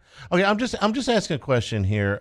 If you're the sports director at the ABC affiliate, so that's the number one guy at the ABC affiliate, and you're in Jackson, and Jackson State is right there in your city, what do you have to gain by tweeting out misinformation?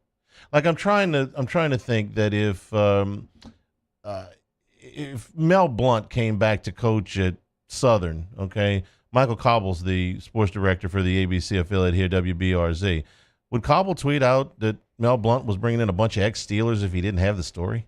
I don't think so. I think there's some truth to this. Now, if it fell through and he didn't get the last word, I can see something like that happening. But I fully believe Deion's shooting his shot here. Well, I can paint the picture of the sports director doing it. I can paint the picture of him going to somebody who donates money to Jackson State and him saying, yeah, he told us in the interview process that he was going to hire these 4 guys, go with it. And it's a guy who doesn't make decisions and hasn't been in an interview room but wanted to be important and spread information, and someone else wanted to be first. I mean, it's a terrible way to do business. But yeah. Well, let me. I picked Mel Blount because he's a Hall of Famer, but Mel's older. So let me give what if Aeneas Williams, another Hall of Famer from Southern, came back and said, "I'm going to be a coach," and Aeneas is about the right age that if he wanted to be a head coach, I'm sure that he'd get some attention. What if he came in and said, "Okay," and he gave you a list of 3 or 4 NFL players that he played with, Pro Bowlers, or names that you would know. Wouldn't you? I mean, would you ever put that information out if you didn't have it? Oh, I mean, I don't know who Joe Cook is other than I just looked him up. But the names are too specific.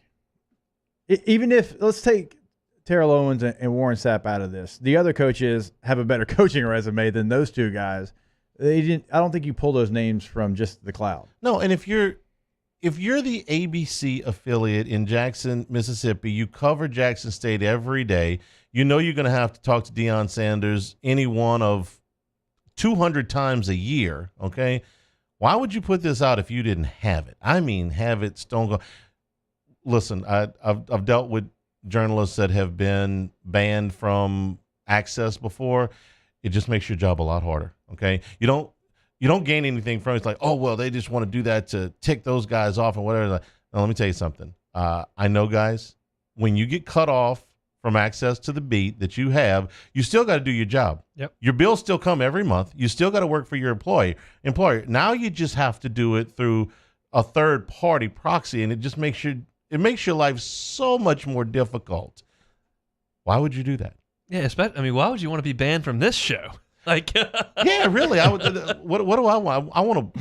Man, I've got this. Look, as somebody who thinks that coaches' press conferences stink because they intentionally say nothing or just straight lie most of the time, I'd like to go cover Deion in a press conference or two. And most people are right about a lot of coaches' press conferences. I mean, they are. Yeah. I mean, the other team's great. We're still trying to figure it out. Nobody's hurt. We're just going to take our lunch pail and go to work. I'm going to say that at least, let's see, what did he name? He named 5 guys: Jason Phillips, Terrell Owens, Warren Sapp, Dennis Thurman, Mario Edwards Sr. Over under on how many of those guys actually end up on staff. Now that we have this little mini controversy. 3. I'm going to say 2. Hunt, Price is Right. Want to go 4? Want to go 1? 2. Bet $1. 2. Hiring coaches is hard. And I don't know why you would want to get up and go to coach in the SWAC in Jackson, Louisiana when you got that much money. Jackson, Mississippi. Deion's been on Louisiana. Yeah. Deion Sanders has been on the job 24 hours, and we've already got our first. But you know what? We're talking about Jackson State. We are. We just did a segment on Jackson in Baton State. Rouge, Louisiana. Right, exactly. In game week.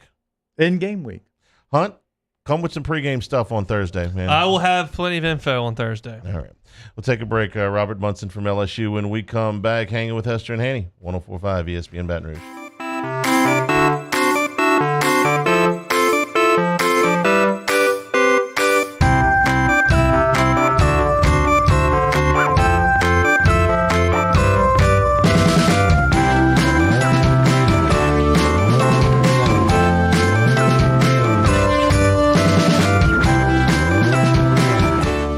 Hangin' with Hester and Hanny.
Callahan Injury Lawyers. This is SportsCenter. I'm Christine Lisi. Breaking news, 7th-ranked Notre Dame's game against Wake Forest on Saturday has been postponed after 7 Fighting Irish players tested positive for COVID-19. The players are in isolation. The ACC is working on rescheduling the game. The Saints are out of sync, aren't even close to where they're capable of, in the opinion of quarterback Drew Brees. He also said they need to be more efficient. Those comments by the 41-year-old after the loss to the Raiders aren't wrong, says ESPN NFL analyst Greg McElroy. When you watch Brees, there are throws he's missing that he has never missed at any point in his career. He looks a little bit out of sync. Clearly, the separation with the wide receivers hasn't been consistent the way we've seen in years past, and it's something they absolutely have to get sorted out, because for as good as Brees and Kamara can be, it won't matter if they're completely off schedule offensively. Greg McElroy with Keyshawn Johnson, Jay Williams, and Zubin Mehenti. Lakers and Nuggets return to the floor for Game 3 of the NBA's West Finals tonight. LA's got a 2-0 series lead, has won 6 straight, 10-2 overall this postseason. Coverage 8:30 Eastern, ESPN Radio, and the ESPN app. Coming up Wednesday, the Lakers look to get even closer to another championship as the Nuggets just really want to get back into the series. Keyshawn, Jay, Will, and Zubin, Wednesday, 6 Eastern, ESPN Radio, ESPN News.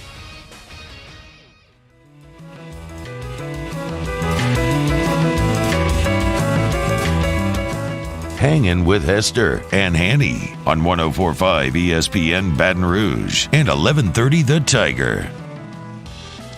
And if you're watching with us on CST or on YouTube, the Hanging with Hester and Hanny page, the 104.5 ESPN page, welcome in to hour number 3. We are brought to you by Richards Honda, home of the warm and fuzzy feeling.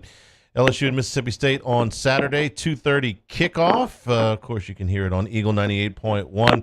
With us now is Robert Munson, Senior Associate AD, External Communications, for a few more things that you need to know about Saturday. Robert, good afternoon. How are you? Afternoon, guys. How are you doing? Doing good. For those that are heading out to the game, we have some new information, some updated information, and so let's get some of that stuff out. Let's talk about the CDC screening requirements for entry that people are going to have to deal with on Saturday. Yeah. So for our fans, it's important to note that we want everybody to download our mobile app, the LSU Sports mobile app, and that's really kind of step one here. And what that's going to allow you to do is more easily get your tickets and make those available. And it's also going to allow you to do a CDC screening Saturday mornings or during the day on Saturday before you come out to the stadium. So, maybe a year ago, Charlie, this sort of thing would have been unheard of, but these days we're kind of accustomed to it, right? The idea of kind of going through a quick screening before you enter into a facility. And this one will be on your phone. We'll ask you 4 quick questions. If you have a fever or cough, if you've been exposed, if you've been tested, and you kind of go through those questions like we all know. You'll get a check mark, says you're ready to go, and you'll present that to the ticket taker at the gate along with your tickets and you're in. But it's important for our fans to go ahead and get that app. Be ready on Saturday to do that screening before they leave the house. It takes about 30 seconds, and then you're ready to go. When they get to the stadium, you're going to see some new gates on the north side. What can fans expect there? Yeah, it's going to look quite a bit different for our fans that are used to that north side, which is, just to give reference, basically the area where the team would normally walk down the hill before the game, that great moment that we all love before pregame. So that whole area is going to be fenced in now, and it's going to be part of the perimeter of Tiger Stadium. That allows for a lot of physical distancing, and it was important for us to do that, and particularly in the event that we can increase our capacity. But, Charlie, just so we can keep people from having to wait in line a long time and we can make that a little more feasible for folks, we're going to add about 10 or 12 gates to that north side perimeter. So really, no matter what number you have on your gate, no matter what gate number you have on your ticket, you can go through any gate you want. But this north gate area will allow for a lot more entry points for our fans up and down North Stadium Drive, and then bordering the PMAC on both the east and west sides. Now, we know that Tiger Stadium will be cashless for the games this year, but what can fans expect from the concession stands, which are going to be open, which are going to be closed? Yeah, this is going to be another one that fans are probably going to be a little bit surprised by. So we don't want to have people too surprised when they get in the stadium. And one of the things that we're doing with our concession stands, of course, we need those to be physically distanced as well for our fans. And Charlie, you've been to Tiger Stadium probably more times than we can count. You know, some of those stands are pretty small, and they're in areas where you can barely get one or two people in line, much less try and distance folks. So, you know, we have roughly 165 to 170 stands and portables usually in Tiger Stadium, and we're going to cut that by more than half because they simply can't all be physically distant. So don't be surprised when you go in, you see the sort of the lower west side as one example where things can get pretty cramped. We're closing all of those stands. We'll have other stands open and portables as well, but want people to know what to expect, and that's going to be one area where we will see some change, along with some limited menu items.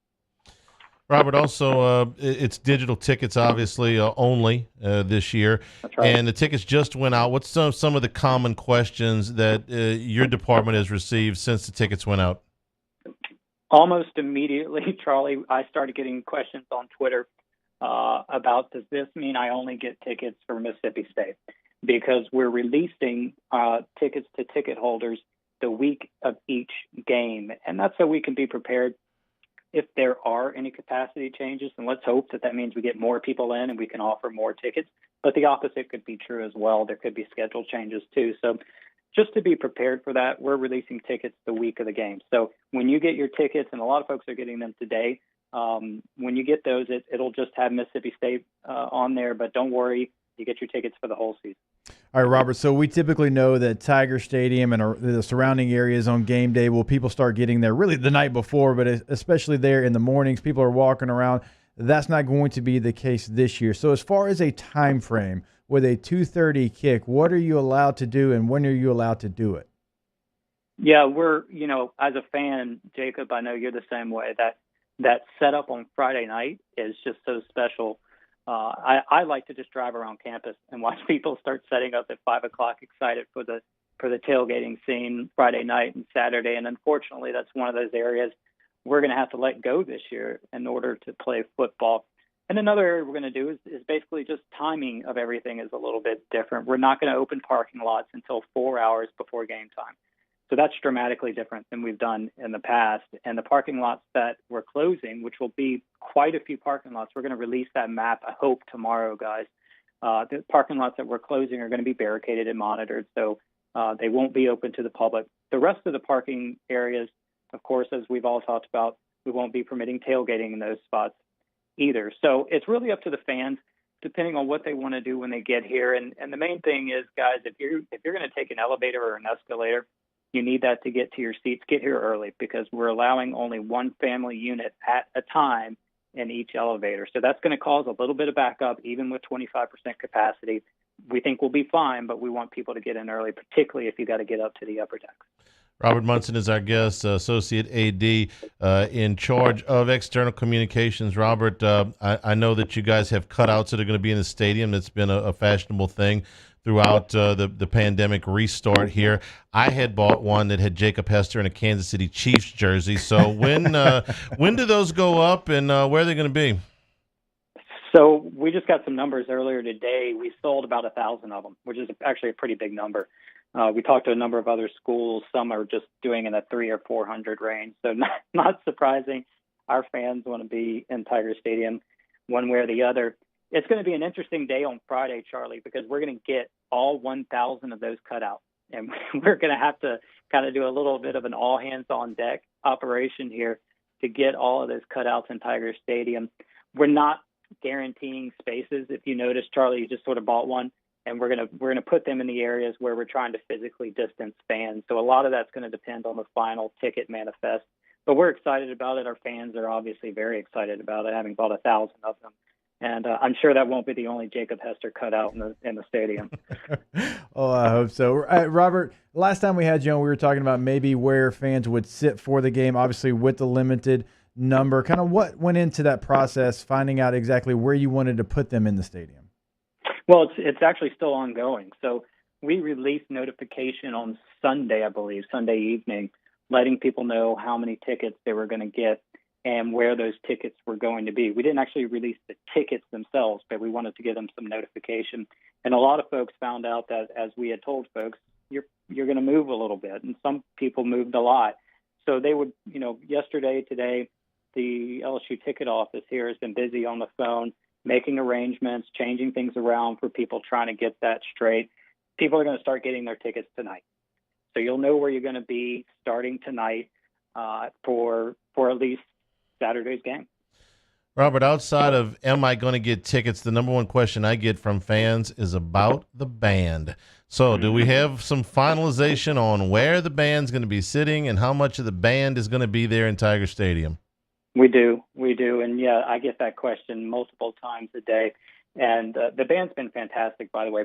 Really, even early on, they wanted to play. They wanted to be in the stadium. This is so huge for them, obviously, for their students who really most of them have dreamt about playing in this band in that stadium. So this is a big deal to them, as big as it is to our student athletes.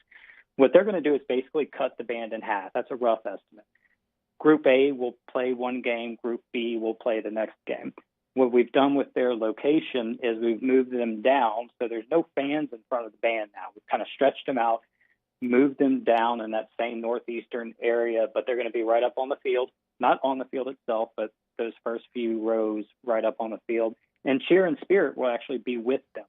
So the whole group, band, cheer, and spirit, will be physically distanced in front of the student section playing throughout the game. Is it possible for them to do pregame, a modified pregame from where they're sitting? Yeah, they're going to do a modified pregame from there. They, of course, can't be on the field per SEC guidelines Right. this year. So they're going to do what they can from the stands. One thing that's going to be kind of fun, actually, Charlie, that we've never had in Tiger Stadium before is because they're not going to be on the field, it means they don't have to take the time to leave the field and get back to their seats. So while we usually might be playing some pumped-in music, the band's going to be playing, which our fans love. They're going to play the whole pregame up into kickoff. So that'll be a different experiment for us. We'll see how it goes. But, we've found some positives throughout this whole thing, and that's one of the fun kind of new traditions we might see in Tiger Stadium this year. All right, so forgive me because this is uncharted territory. Is there anything I forgot to ask that you want to get out there that people need to know that I forgot to ask? That potentially could be a very, very long list. Yeah.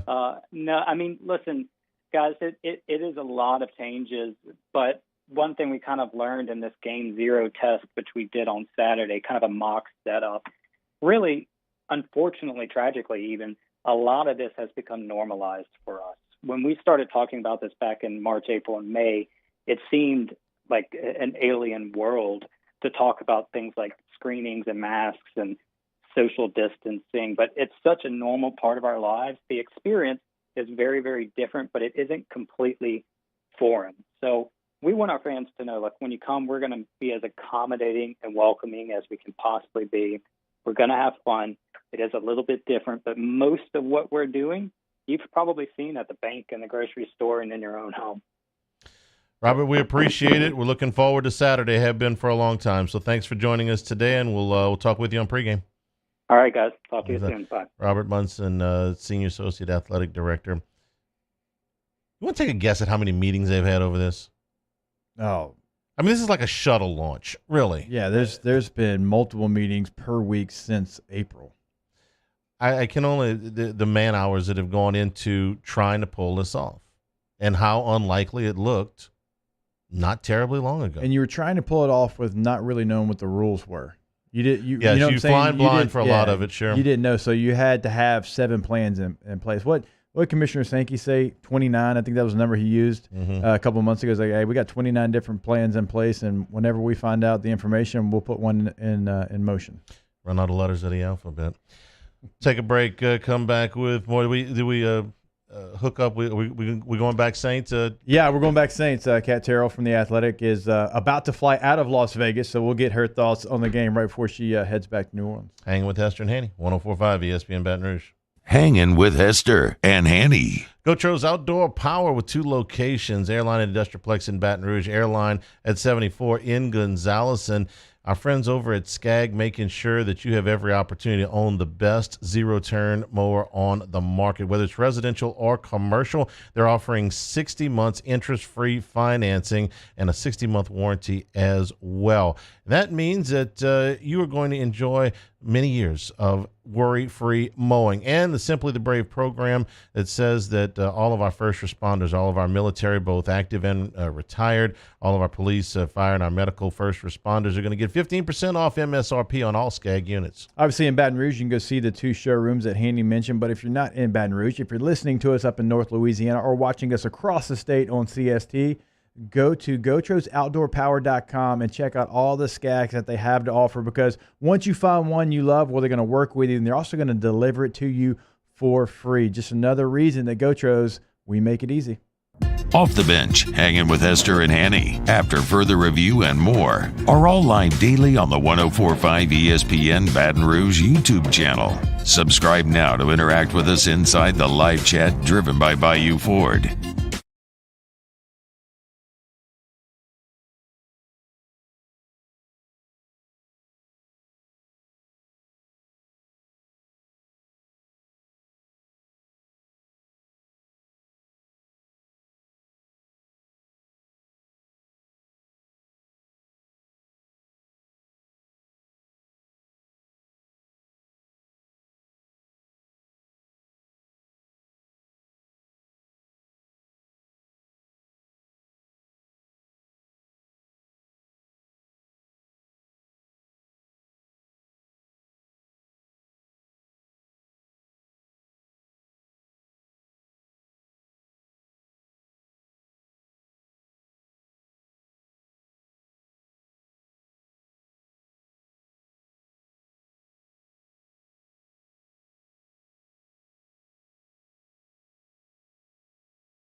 Coming up on Tuesdays Off the Bench, it's game week, and Coach O stops by to break it down. Plus, Derek Stingley Sr. in his regular Tuesday slot. My man Nick Underhill breaks down the Saints, and a brand new OTB mailbag. Off the Bench, 104.5 ESPN.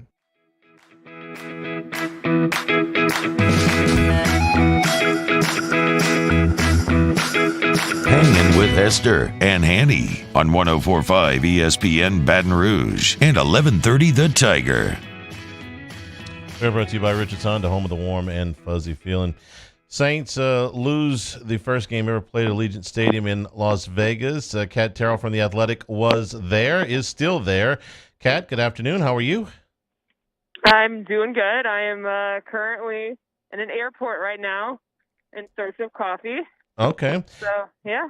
Tell us about the giant automatic vacuum cleaner that was Allegiant Stadium last night, because that's what it looks like from the air. But it does look like a beautiful place on the inside. What I know, no fans, but what was the building like? Yeah, I mean, it's definitely a beautiful building, just like you said. It's got a ton of video screens that are huge, which, you know, when you're sitting in a sky-high press box, that's always key. The cool thing about it is it's kind of like Arizona in that they grow the grass outside and then bring it into the stadium. Couldn't really figure out how they do that at the stadium. Like in Arizona, it's very clear where they do it, if that makes sense. Mm-hmm. They like roll the tray in. So, I mean, that was cool. It's just kind of, you know, everything's so state-of-the-art. It's so odd to be the first one of the first people in a new stadium, and fans aren't even there. Kat, I want to ask you what the one thing that surprised you the most that the Saints weren't able to get done last night was. I thought the defense would perform better, especially with the way they came out. I definitely thought Breeze was going to improve from week one, and the fact that he didn't was a little concerning. Sorry, I was putting my headphones in. Just overall, they did play well on both sides, and there's some concerning trends there. Malcolm Jenkins didn't play well. Emmanuel Sanders was kind of non-existent, and Breeze didn't play well. And those are all some of the older players on the team that the team really needed to get something from. So I would be concerned if that becomes a trend. Kat, one of the big stories coming out of this thing is, and he was asked about in the post game, is Drew Brees in decline? Is he at a place where he can no longer deliver the ball? Is the arm strength not there? What did you see last night, and what are you hearing? Well, he was actually very only asked about this, and he didn't really answer. So that's a concern.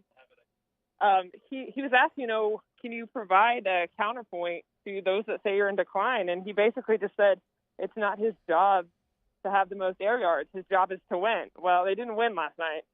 So I think that he's going to be under a lot of scrutiny because he is 41. We have seen quarterbacks drop off the cliff. Happened to Peyton Manning, happened to Brett Favre. So I think it's fair to ask if it's happening to Drew Brees. Sorry, 1 second. I feel like I'm having so much trouble with trying to walk and talk. Hopefully y'all can hear me. No, you're completely fine. Obviously, we appreciate your time. We appreciate you hopping on with us there in the airport. Hey, I want to ask you real quick about Cesar Ruiz. He doesn't get to start last night. Obviously, he was dressed. He came to the game for a couple of plays when Pete goes down there. What's the plan for him? Is he going to be a starter on this team? Because the middle of the offensive line, I felt like got pushed around last night. I agree with you 100%. I think Andres Pete continues to be the weak link. And the fact that they went out and gave him a big contract is not going to sit well in a few years, I think. I don't think it's going to look good. It doesn't look good now. It won't look good in a few years. And I know that's harsh. But, I mean, they needed to fix the interior of the offensive line. So far, that hasn't happened. Now, I think when Ruiz play, I think that's going to make a big difference. But Nick Easton, he's not playing poorly. I mean, he's serviceable. But I think if Ruiz is everything they think he is, then that will make a big difference on that side of the line. But, I mean, they have to do something. Breeze kind of looks statue-like out there. Kat, one more and we'll let you go. I know you got a flight to catch. Is there any rhyme or reason to why the Saints have come out and led the league in penalties through 2 weeks of the season? I really don't know. I think it's weird how many pass interference penalties we've had. Hold on. Sorry, my phone really hates me today. That's okay. I feel like it's probably just biased from the team I'm covering, and maybe it didn't happen across the league. But it just felt like it was flag. And I don't know if that's just how the refs are going to call games or if the Saints are maybe not playing the ball correctly. I mean, yeah, I think everyone would agree that the Janoris Jenkins pass interference late in the game was a little over the top because that ball was probably overthrown. But he still didn't need to do that anyway. So it's going to be a fun week in New Orleans for that team. It's a short week. They're going to have to work really hard to right this ship. But, oh, man, when they look at that film, I don't think they're going to be happy really about anything except how Kamara played. Kat, have a safe trip home, and we'll talk to you when you get back to New Orleans. Yep. Thanks for having me on. Thanks a lot. It's like the Las Vegas experience for Louisiana people didn't work out too well. No, and I appreciate Kat trying to hop on with us. Obviously, she's trying to run through the airport, and I knew the window was going to be tight, but she's one of our go-to, Saints. And one of just a handful of Saints media that was there. That was actually at the game, but we appreciate it. Look, I got a flight credit that can go anywhere. They're very generous with their flight credit because I was supposed to be on that trip. Jimmy and I were going to be on that trip, but we were going to do a show from out there, and then COVID, dude. But not a lot of people made that trip, media-wise. Not a lot of people made that trip just to go out there for what's left of the atmosphere. I did get. We do have friends out there. They did open the hotel bars. I'm sorry, the hotel bars, hotel casino bars yesterday, and the people that did make the trip from Louisiana obviously made their presence known a little bit. So you flushed the trip, man. How many Saints fans do you think would have been in Vegas? In Vegas or at the game? If Just this would have both. been normal. Both. I think in Vegas you would have probably had somewhere around 10,000. I would say 8 to 10,000. In the stadium, maybe half that number, because the tickets were going to be pricey. Yeah. When we got when we put the trip together, we were looking at tickets on the secondary market. Yeah. And now this is pre-COVID now. Yeah. They were starting $900. Okay. So it was, now that was in February. So I think it would have just gotten worse. I was going there knowing that if I wanted to go and sit in the stands, and I could have had a media pass or, just watch the game from the casino or whatever. But I went out there I made my reservations with the idea that if I wanted to sit in the stands, it was going to cost me $1,000. Yeah. And I was going to make that decision when I got out there. Was it worth it to me? And if it would have been the opening of a stadium, I would have never even considered it. But I thought it was a historic game. And like the Lambeau trip for LSU. A lot yeah, of people spent a lot bit. more money than they were probably comfortable spending for a normal away game. Right. And I will, go to the Rose Bowl next year. Good Lord willing that all of that is still in place. And my wife and I will go, and we will have it'll be more than just a work trip for me, because LSU ain't going back to the Rose Bowl probably in my lifetime. Those kind of trips you spend a little bit of extra money, but my guess is it would have been somewhere around 8 to 10,000 with maybe half that in the stadium. And it would have been, when you get to the end of that trip, you just said, well, how'd the trip go? Well, the trip was great. The game sucked. That's kind of how we felt about Green Bay. You're right about that. I mean, did you talk to anybody that didn't enjoy Green Bay? Everybody loved their time in Green Bay. The weather was fantastic. Sucked. The people were fantastic. The facility was, everything it's cracked up to be.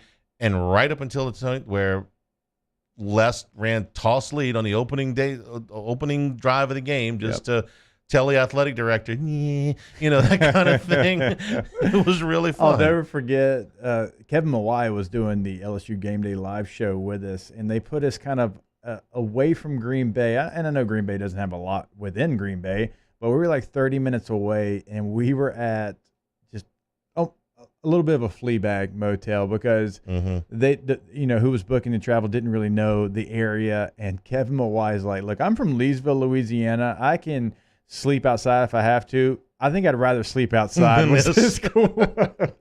I'll forever remember. You can ask Matt when we do the transition at the top of the hour. He and I did post game from outside of Lambeau, and got taunted by Nebraska fans, Wisconsin fans in red overalls.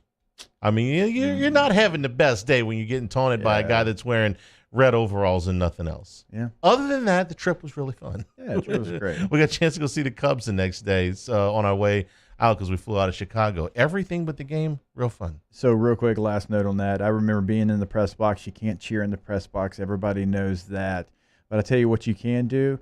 you can grab underneath the table and squeeze it as hard as you can when Brandon Harris throws that last pass, because I wanted to say so many different words that I had to compose myself, and all I could do was just grab the table as hard as I could. Probably still got your fingerprints on it from 4 years ago.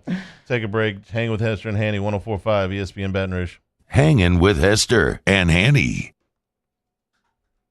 Our listeners fire off their opinions on the jimsfirearms.net hotline at 499-1045. Keep listening for your next chance to shoot us your thoughts with the jimsfirearms.net hotline on 104.5 ESPN Baton Rouge. Contractors are working outside the licensing requirements. Working as a contractor in Louisiana requires a license for the company doing the work. The Louisiana State Licensing Board for Contractors wants to help you get licensed to allow you to conduct work legally. It's not difficult to get the license. We can help you. Go to lacontractor.org for more information. Licensed contractors. It's the law. Le posso offrire un caffè? Le posso offrire un caffè? Andiamo insieme da me, non c'è. Call Mr. Electric today for electrical repairs, upgrades, and installations. This isn't just another day. It's so much more. Kelly's life was put on hold when her auctioneer primary care doctor discovered a rare blood disorder. Her doctor connected her to an auctioneer care team of cancer, heart, and kidney specialists. With multiple primary care locations around Baton Rouge, same-day appointments, and online scheduling, we're relentless about keeping you healthy. Auctioneer Baton Rouge, innovating healthcare for Kelly. If I built a van, it would do more than haul. It would carry my entire business. I'd make it available in dozens, make not thousands of configurations. It would keep an eye on my fleet. And an eye out for danger. If I built a van, I'd make it available in diesel and gas. And I'd build it right here in South Carolina. Introducing the all-new Sprinter, starting at $33,790. Built in the USA. Mercedes-Benz. Vans. Born to run. Gulf Coast Bank and Trust is a local bank with a straightforward philosophy. It's about doing the right thing for our customers. Participating in our community with annual local fundraisers. Offering individual attention in a modern banking atmosphere with a trusted local company. Gulf Coast Bank invested in technology with a local touch, giving our customers the power to bank anywhere, anytime. We're building relationships through personal service as the bank that cares about you. Gulf Coast Bank and Trust, the bank that cares about you. I've been doing business with Luba for 25 years. They're dependable, trustworthy. It's just the attention to detail with our clients. Our folks have years and years of experience. They're highly trained professionals, but many companies have that asset. What I'd like to think makes Luba a bit different is that we use those talents in a way that truly is dedicated to serving the needs of the folks who depend on us. Prompt, professional, reliable. If you're looking for a breath of fresh air with your AC and heating needs, call the professionals at Anison Bitter. Anison Bitter, a Rheem Pro partner, keeping your family comfortable for over 25 years.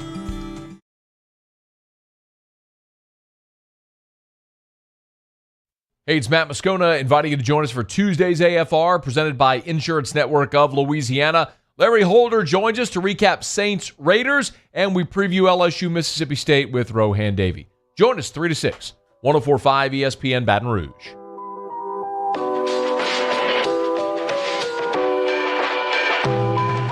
Hangin' with Hester and Hanny on 104.5 ESPN Baton Rouge and 1130 The Tiger.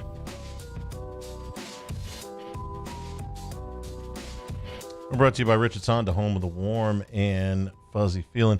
Notre Dame and Wake Forest has been postponed. This was a game scheduled for Saturday.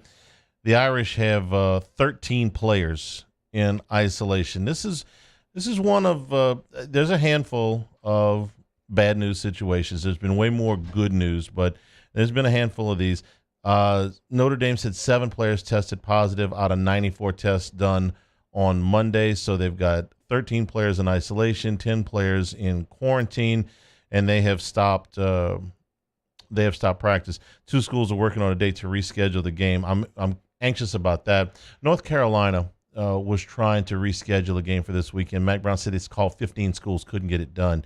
We saw Houston and Baylor really move heaven and earth to try to get to play last weekend. They put that game together in a week. This is something you've been high on. Listen, the people are working towards a yes. They're trying to get these things done. This is part of the world we live in 2020, where you're going to get thrown some curveballs. Can you get it fixed? And the answer has been more often than not yes. There's been a lot more yeses. There have been some no's. North Carolina is going to be idle this weekend. Baylor and Houston thought they had a game up until about 48 hours before kickoff, something like that. I'm anxious to see as the window shrinks. Okay, we're now almost through the month of September. How much more you can get rescheduled? The SEC's got a week built in. The Big Ten doesn't. The Pac-12 and the Mountain West, if they get back around to playing again, are going to have even less of a window. So a little bit of a bummer, but a bump in the road, not a, hey, we got to shut everything down for, a long period of time. Just, we're not going to have this game. Yeah, there's been bumps. There's no doubt about it. As you mentioned, poor Baylor's just trying to find a way to Dave Aranda ever going to get to coach a game, to right? get to a kick. But I do agree with you as far as when there's been a problem, they have kind of handled it, and they found a solution, and they've continued to try to get to that yes that you talk about and not just shut everything down. And there has been a lot of positive stories out there. We knew this was coming. We knew there was going to be challenges. We knew there was going to be postponements. We knew there was going to be cancellations. Won't be the last one. It won't be the last one, but there's going to be one in the SEC. At least. There will be one in the SEC. Let's see what this weekend looks like, because the SEC did do it a little bit different. They did give themselves some extra time to try to figure out everything they possibly could find out. So you've got 3 weeks extra on the Big 12 and the ACC, who started, and they've already hit some bumps. So I'm very curious to see how the SEC plays out, considering they did it different. In the meantime, I'm waiting on Sean Payton's fine. I'm waiting on John Gruden's fine. Did you see this story yesterday? The NFL fined 3 of their coaches $100,000 apiece for not wearing masks. And this isn't counting the Sunday night game where they may get Belichick. And last night's game, if you watch that, they're going to get Peyton and Gruden. Yep. And they're going to get the team for $250,000. God, just got chilled. They handed out over $1 million in fines to 3 coaches and 3 players for not wearing a mask on the sideline. Now, I don't want to go 15 rounds about masks here, but the question that was most commonly asked was, if all of the players have been tested and all of the personnel on the sideline have been tested and all of the referees have been tested and all of the coaches have been tested, then is the mask really that necessary, or is it cosmetic?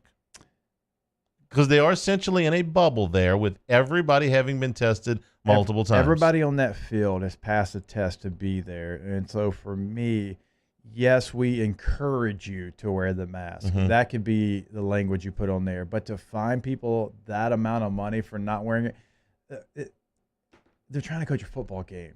They have coached football their entire adult lives. They've done it one way. And if I'm yelling at you, you probably can't hear me through this thing, right? You need me to pull it down. Then you pull it down, then you forget about it. I understand what you're trying to do. You're trying to make the optics of it look best for you, Optics. NFL, right? Is it just optics? I think so. All right. But hotel, yeah. Plane, yeah. If you weren't in a pseudo bubble and everybody hadn't passed tests, and maybe you're high school football, right? And maybe we don't know the testing protocols in place. Okay, I understand it then. They've all passed the same test to be able to be in this building. The players are all breathing, okay? They're all spitting. They're all sweating. And they're right on top of the coaches. I mean, they're right there.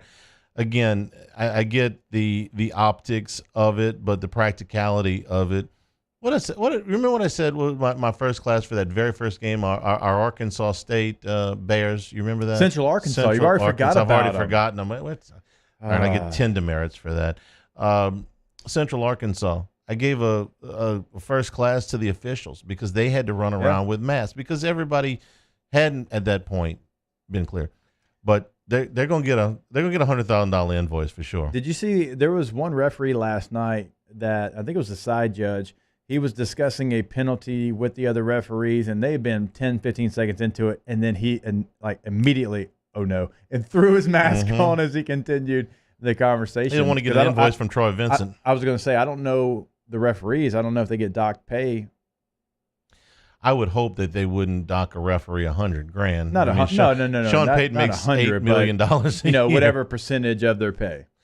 You only got fined, what'd you say, twice in the NFL? I think it was twice, maybe 3 times. Twice, yeah. okay. And it was a smaller fine, but $5,000. Yeah. It was okay. Well, $5,000.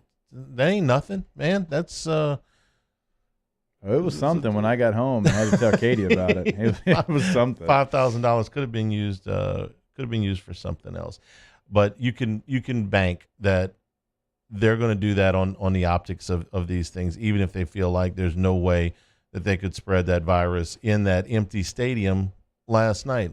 So, wonder where the money's going to go. If money goes to charity, okay, and but I know it goes to charity, and you can write it off on your taxes because it goes to charity. No, you're a tax guy, man. Talk to you next April. No, shouldn't they find some area of the country, some specific area that was hit hardest by COVID?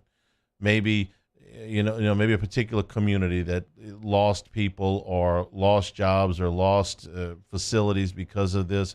Shouldn't, if they're going to fine them for COVID, shouldn't they find something good to do with the money? I think it's a great point, and find something that helps. Try to eliminate this. You can't, you can't erase all the damage that COVID has done, but find one specific area that, hey, listen, maybe this particular area got hardest hit. Let's see if we can spread a little cash around, as long as we're going to be so draconian about this. Anyway, Sean Payton's fine is in the mail, I promise you. Take a break. Hanging with Hester Hanny. Ask Us is next. 104.5 ESPN Baton Rouge. Hanging with Hester and Hanny. GMFS Mortgage, GMFSmortgage.com. Right now, home sales are at a brisk pace. And when I say brisk pace, I'm really kind of underselling it a little bit.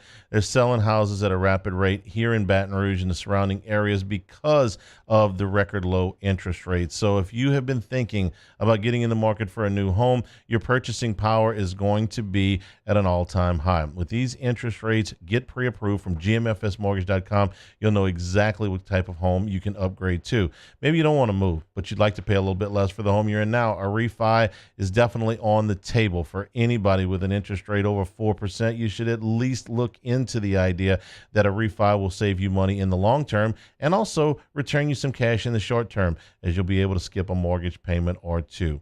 Start your journey at GMFSmortgage.com. Meet with a local counselor. They'll answer a few questions, and then you will be able to proceed. Do what I did and thousands of others have done and start at GMFSmortgage.com.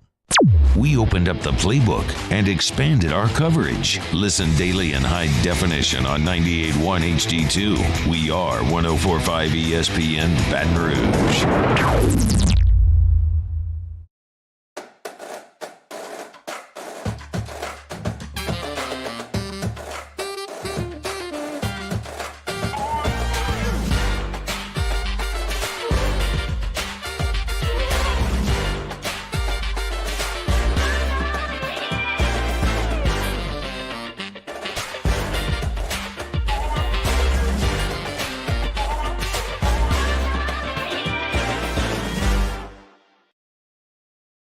Gulf Coast Office Products is a nationally recognized Savin office equipment dealer based right here in Louisiana. Over 100 employees strong, Gulf Coast has the boots on the ground to support all vertical markets, from education, engineering, legal, and finance. With the latest in office technology, from desktop to production segment units, Gulf Coast and Savin have the perfect fit for you. Call 225-756-2644. That's 756-2644 for Gulf Coast Office Products. Are you a licensed contractor? There's lots of good contractors in Louisiana doing work the right way, but unfortunately, too many unlicensed contractors are working outside the licensing requirements. Working as a contractor in Louisiana requires a license for the company doing the work. The Louisiana State Licensing Board for Contractors wants to help you get licensed to allow you to conduct work legally. It's not difficult to get the license. We can help you. Go to lacontractor.org for more information. Licensed contractors, it's the law. This is a house call. This is a follow-up appointment. This is a diabetes checkup. This isn't just more convenient care, it's more advanced care. This is innovating healthcare. at Louisiana's #1 hospital, Auctioner. At All-Star Toyota, you get it all. If you're in the market for an all-new Toyota vehicle, come see our friendly and knowledgeable sales team at All-Star Toyota.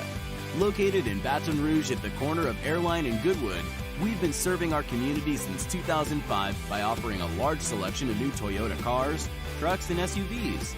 Get behind the wheel of your dream car and take a test drive at All-Star Toyota today.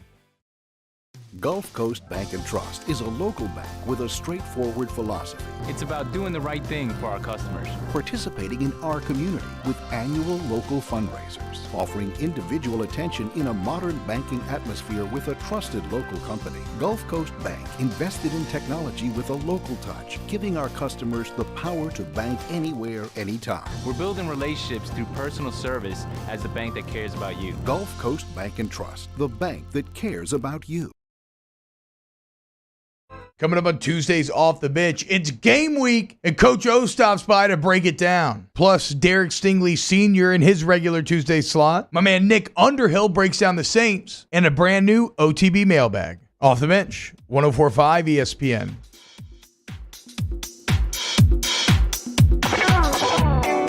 Hangin' with Hester and Hanny on 104.5 ESPN Baton Rouge and 1130 The Tiger. Ask us. Josh Ward, our audio producer today. Playboy Marty, our video producer. Paul O'Neill is MIA. But where is that guy? Well, Who's Paul? It's vacation, man. We're allowed to take vacation? No. You and I know. Playboy Marty, yes. Josh Ward, no. It's kind of like that random question generator. Get a random vacation generator. Yes. Our names got pulled out.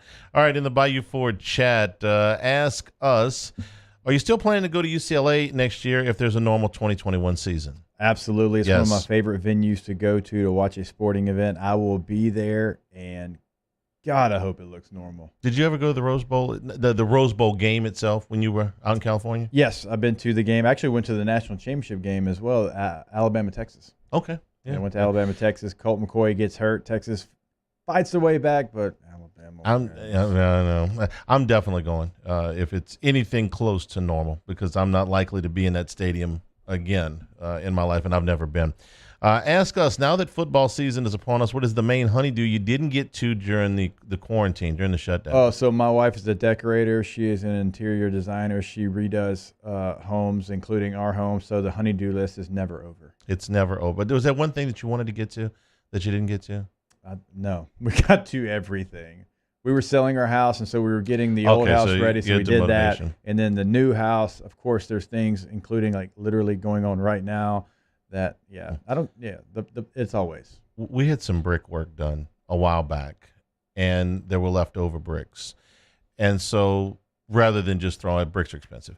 So there's a stack of bricks. Thank you, Hanny, behind, for that knowledge. Okay, bricks are expensive. I just told you I redo houses. I know. Bricks are expensive. It's for the audience. I know you know. Okay. All right, so there's a stack of bricks behind our garage. Yeah. Okay. Nobody can see it, but it's aggravating me and it's aggravating my wife. So I said at some point we're going to take the bricks, and I don't know how many bricks there are, but it's a decent amount. We take the bricks, we're going to do something with them. Mm-hmm.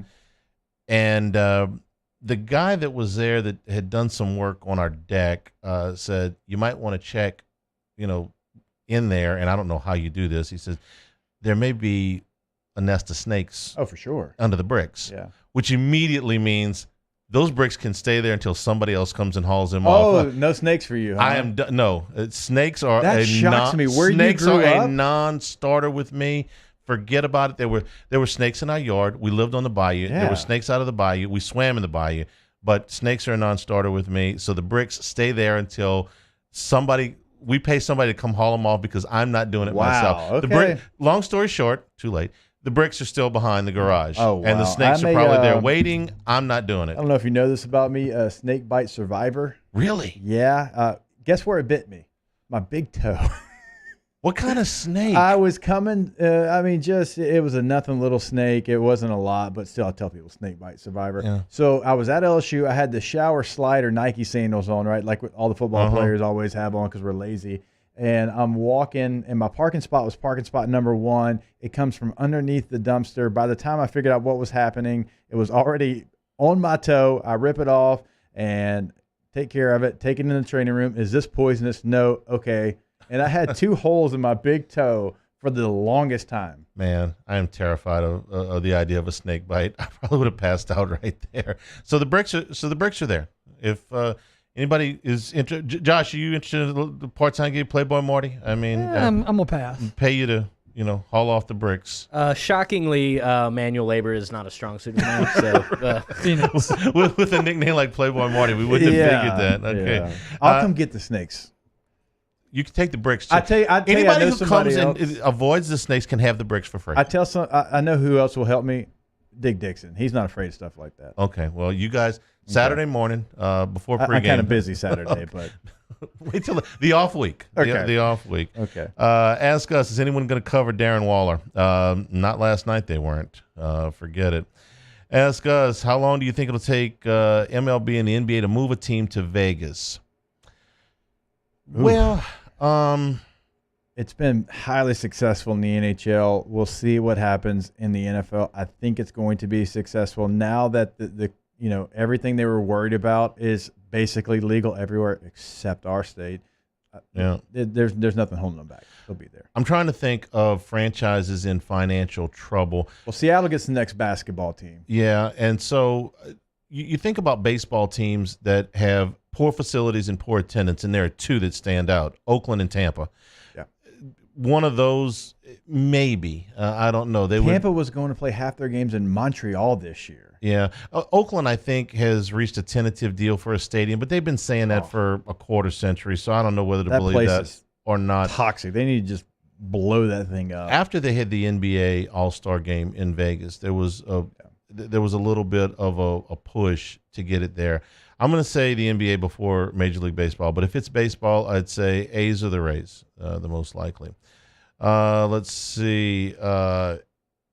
This one's for you because you've got a good answer to this one. It says, ask us, what is your go-to at Small Sliders? So I like to get the bacon and the queso on my slider, and I like to get the chocolate milkshake, but I go full big boy. And of course, I get fries, by the way. I get an icy as well. Like when I leave there, they're like, "Oh, feeding the family? It's just me." Yeah. It's just me today. I'm going into work. The bacon and the queso. Yeah, try it out. I'm telling you, it's for the win. The small is fantastic as well, but I like the bacon and the queso. How many bricks? I'm gonna say about 5 dozen, something like that. Oh, so yeah. Yeah. I mean, it's a decent amount of bricks. Ask us, what is the most annoying habit that someone you work with or know has? I work with a lot of people in a lot of different places. You have one? I mean, you worked with Jimmy for a long time. Anything Jimmy did that you're like, Jimmy, if you do that one more time? Oh, I mean, we were like an old married couple for a while there. We had things that annoyed the other one, or that we would not really annoyed, but just little mannerisms that we had. I'm sure that we got to. Mine was all my other co-hosts before I teamed up with you not being on time. Yeah. My dad was 30 minutes early everywhere you go, be on time. And I would be sitting here as the clock hit its go time and be by myself. And this hasn't happened here in a long time, but I will tell you the most annoying thing for me is being on location and producers that don't pay attention. If I say, and I won't use any names because it's not Josh and it's not Playboy Marty and it's not Cade and it wasn't Lloyd or Chad or any of the ones, but let's just say that in the past there have been producers that didn't exactly give full attention to the show, and when you're trying to get somebody's attention to get a show element in there and they're playing on their phone, that didn't go over real well with me. So that would probably be the one thing. And believe me, it's been few and far between. Most of the people we worked with here, this is going back through 30 years of radio. I can tell you, having multiple producers in multiple places, Happy and I had such a good rapport that I would just be thinking something and she would already have it done. And when you can have that opposed to what you're talking about, it goes a long way. All right, spin the wheel. We got time for one, maybe two. Which movie, when you were a child, scared you the most? I know mine. Killer Clowns from Outer Space came out in 1988. It terrified me. Killer. Okay. Killer. Josh. Gremlins. Gremlins scared the Great hell out of me. movie. I don't know what it was. Spike. Okay. Paul. I have an interesting answer. It's actually Ghost with Patrick Swayze and Demi Moore. It's a love story. What? The little shadow demons scare me. We didn't learn about heaven and hell in Jewish Sunday school, so this is like my first introduction. This is my first introduction into that whole business, and I did not enjoy it. Go ahead. There's a lot to get to that. I think we just need to move on because we could have a full. Yeah, right. I do have one more question off of what he's talking about. Your favorite Patrick Swayze movie. And if it's not Roadhouse, we're probably not friends. Oh, Point Break's Roadhouse. Point Break. But Roadhouse for me. I mean, it's like one I can't just turn away from. Point Break, Roadhouse, fantastic movies. Yeah, I was a big fan of both. So those are guy movies. I mean, Dalton. His name was Dalton. Guy movie. Thought you'd be bigger.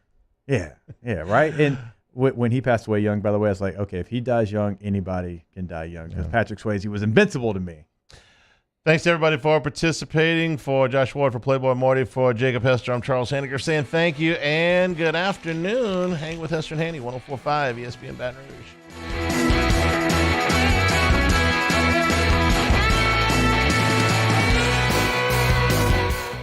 Hangin' with Hester and Hanny. If I built a van, it would do more than haul. It would carry my entire business. I'd make it available in dozens. Make that thousands of configurations. It would keep an eye on my fleet. And an eye out for danger. If I built a van, I'd make it available in diesel and gas. And I'd build it right here in South Carolina. Introducing the all-new Sprinter, starting at $33,790. Built in the USA. Mercedes-Benz. Vans. Born to run. Service Mastery Elite create clean, disinfected work environments. As a local business, we take pride in serving the New Orleans and Baton Rouge areas. Our cleaning protocols follow CDC and OSHA standards for healthcare settings, offices, senior living, restaurants, and industrial plants. Contact Service Mastery Elite to get your operation ready for reopening with germ disinfection cleaning. Service Mastery Elite, the trusted choice in professional cleaning since 1996. To all of our heroes working on the front lines of this COVID-19 pandemic, your bravery and selflessness represent the very best of us, and we want to say thank you. I'm asking everyone around the state to join me in celebrating the heroism of our healthcare professionals on the 19th of every month at 1900 hours, that's 7 p.m. Write a note of appreciation, make plans to donate to charitable organizations, or say a prayer. To learn more